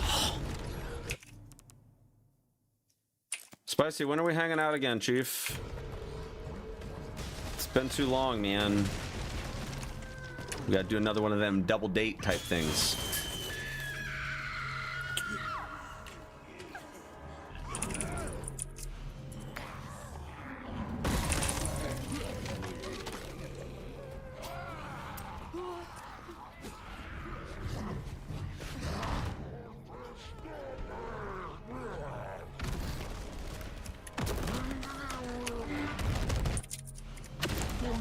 I don't really leave my house. Well, I know that.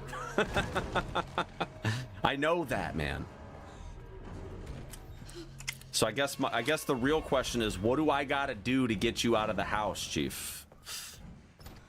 What the fuck does he mean? What do we need to make happen? Do I need to meet you at Fronteras? Have you been to Fronteras yet, buddy? Because I don't think it would take very much to convince my fiance to make a trip to Fronteras. Why did I do that? Oops.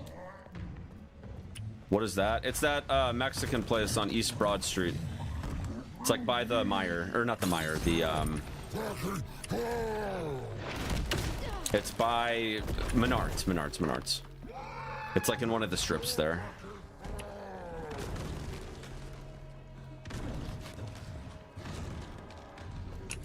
It's fucking good, dude. It's real good.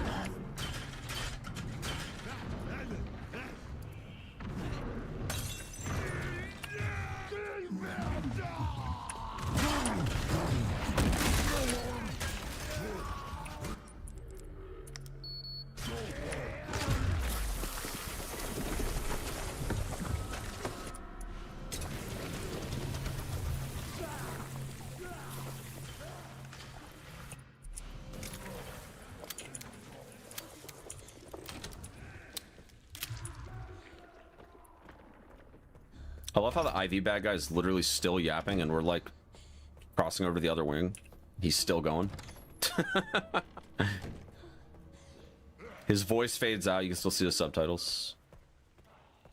He's pissed.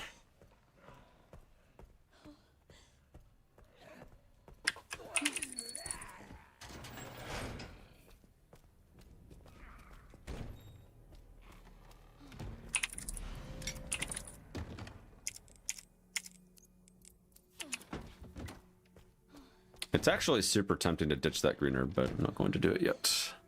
Because if the asshole zombie that is in the other area here decides to troll, that's going to be a bit of a problem.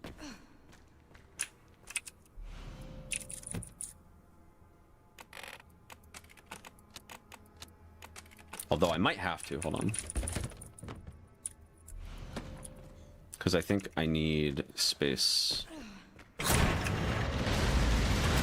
to reload, right? What the fuck? No, we're good. We're good.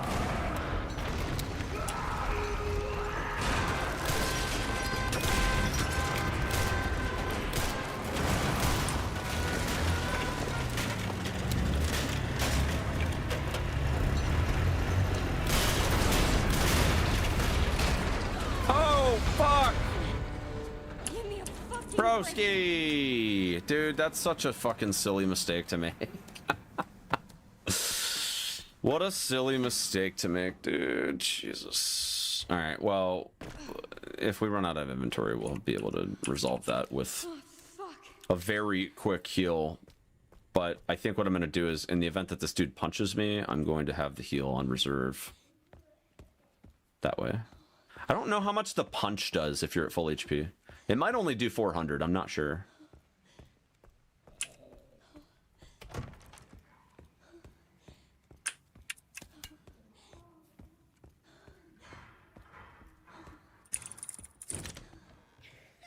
Wow, I got stuck on the door. That's so cool.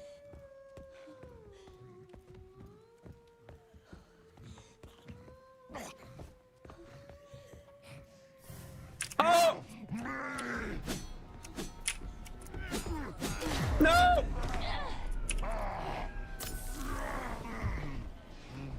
Dude, I'm so cooked.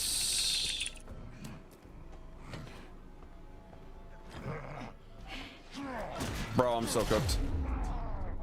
I'm so cooked. I'm so cooked. I'm so cooked, dude.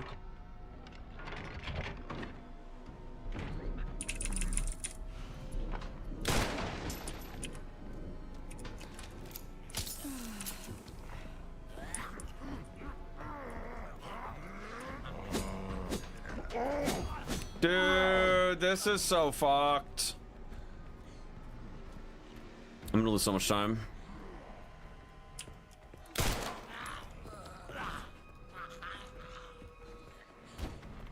Outplayed. I mean, the run lives. There's too much time saved for me to reset over that, but fuck, man, that's unfortunate.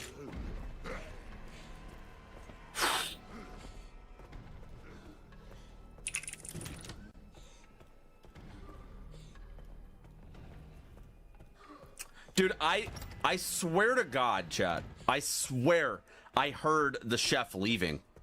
But I was looking down at the floor and I didn't see him actually walk away. I didn't see it.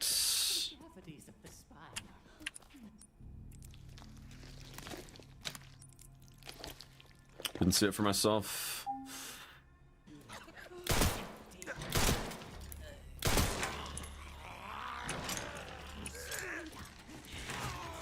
No. Oh God. Ah! Dude, what am I doing with my life?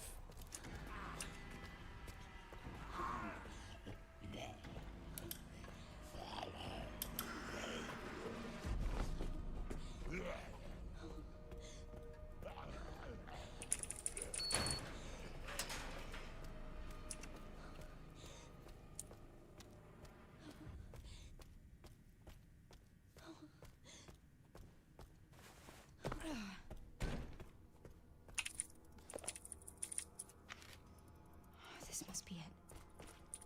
Hello. Thank you. I can't tell which button's which. Braille. Braille.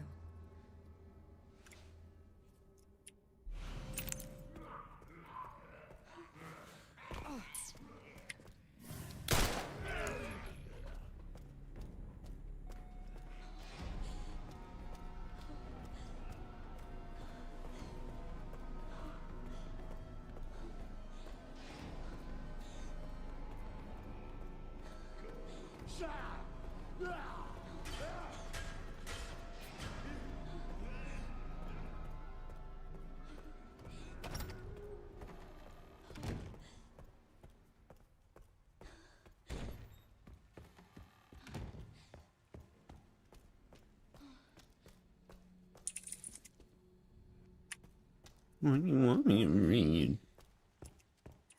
Can't hurt to pick some buttons, I guess. Alright, bank. Grab. Can you read them and then push the buttons in this order? Star, star. I have to keep it together, son.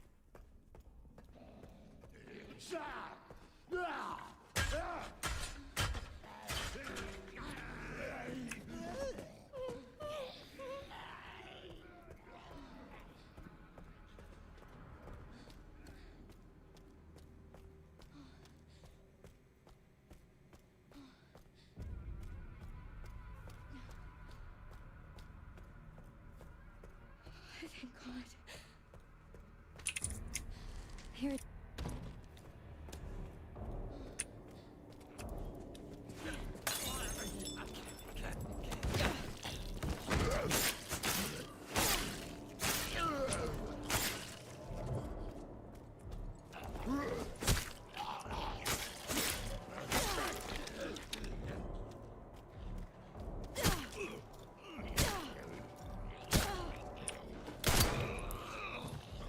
He's still alive? What the fuck? The hell was that?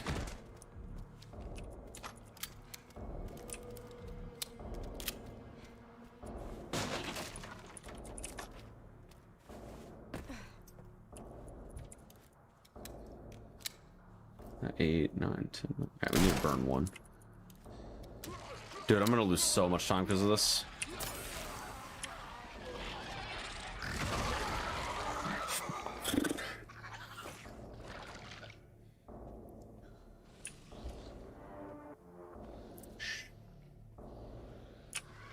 Dude, my time save! My time save!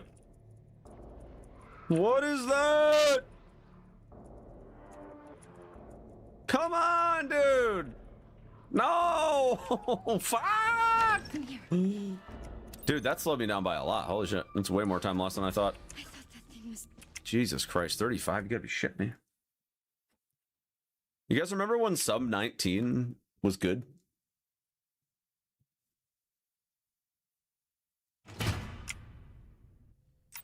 You guys remember when that was good? I'm glad that FBI agent Like got away. a month ago? FBI? Yeah, Grace Ashcroft. Victor kidnapped her. What? Why? We used to pog at sub 20. Yeah, and now, like, if it's not sub 17, it's shit. Right? No.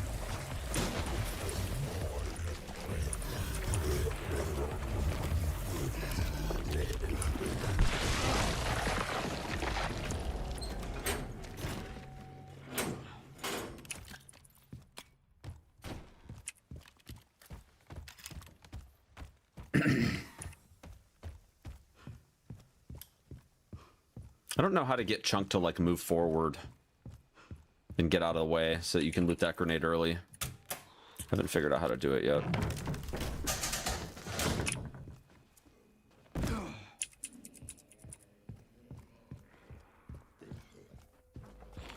I think it has something to do with the last shot from the shotgun.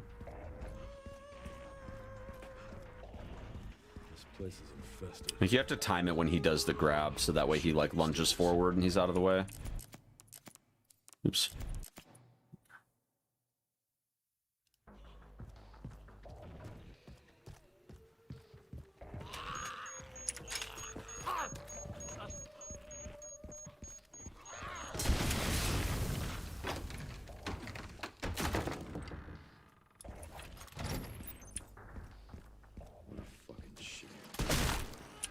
Dude, he still has so much health. What the fuck?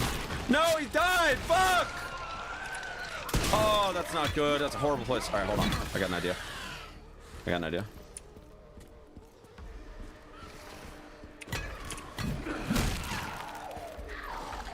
I'm gonna lose so much time from this, but whatever. It's gonna have to do.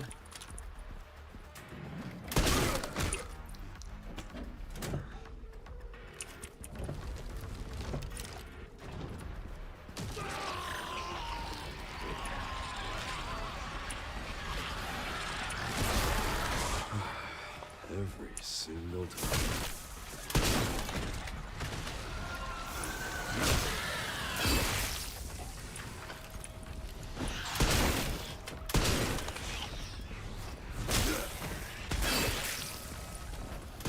after another. Every single time.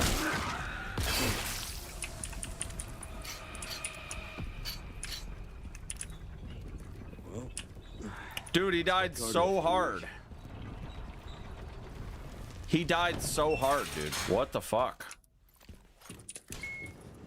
I wasn't expecting that. He woke up. I should have not taken the extra shot there, but the reason that I did was because he's usually too close to the door by the time I come back that shot wouldn't have killed him when he enters the like conference room area. And it would have taken 2 shots, which would have thrown off the timing for the other guy. But in hindsight, that probably still would have been faster than what happened there. That was so bad. I just thought I hadn't done enough damage. Because the freaking headshot hit him for like 50. So stupid. Dude, this run is falling apart at the seams, man.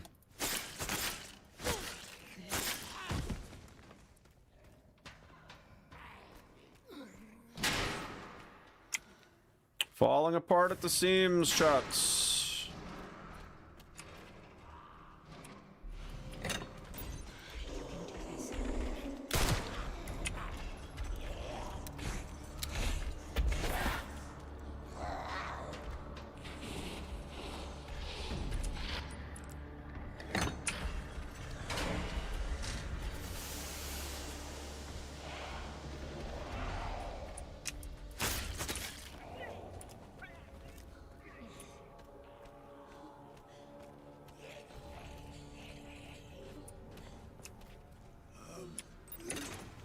That's 2.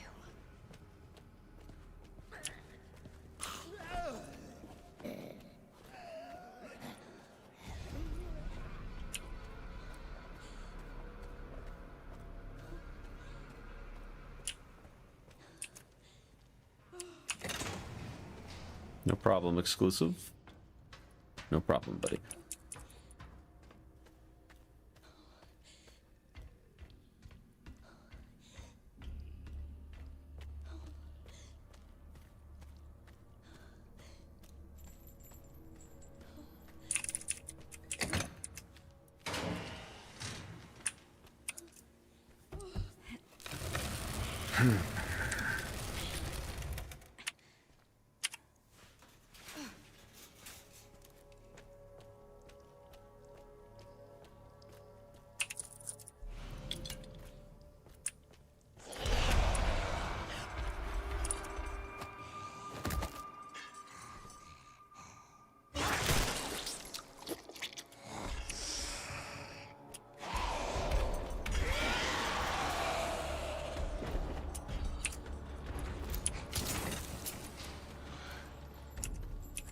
Barely made it.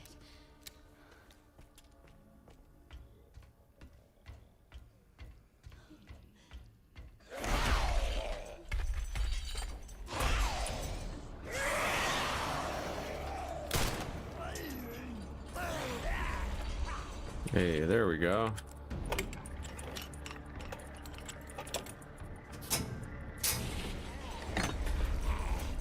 Whoa! What?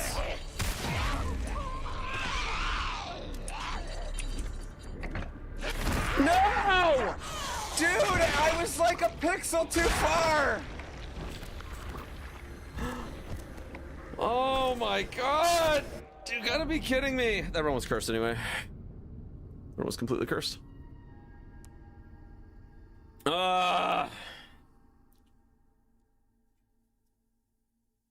You have got to be kidding me, dude. Jeez.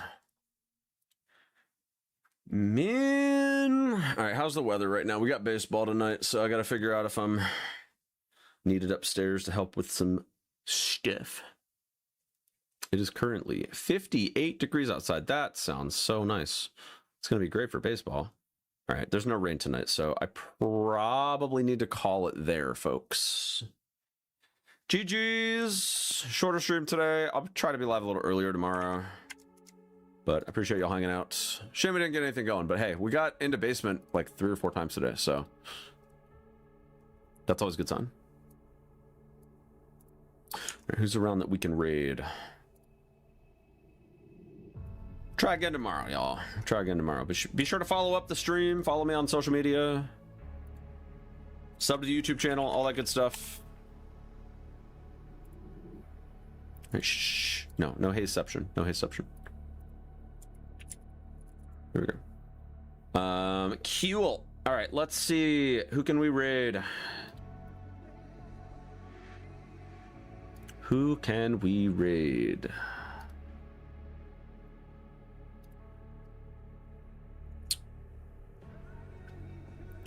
Let's send it over.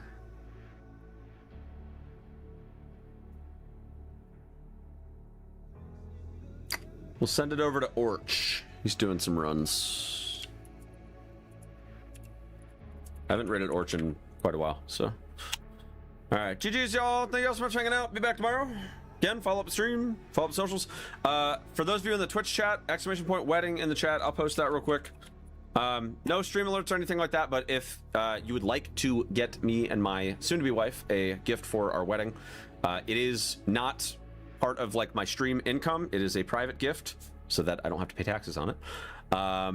That's why it doesn't trigger any alerts or anything like that. Totally in private. I will send you a thank you card though.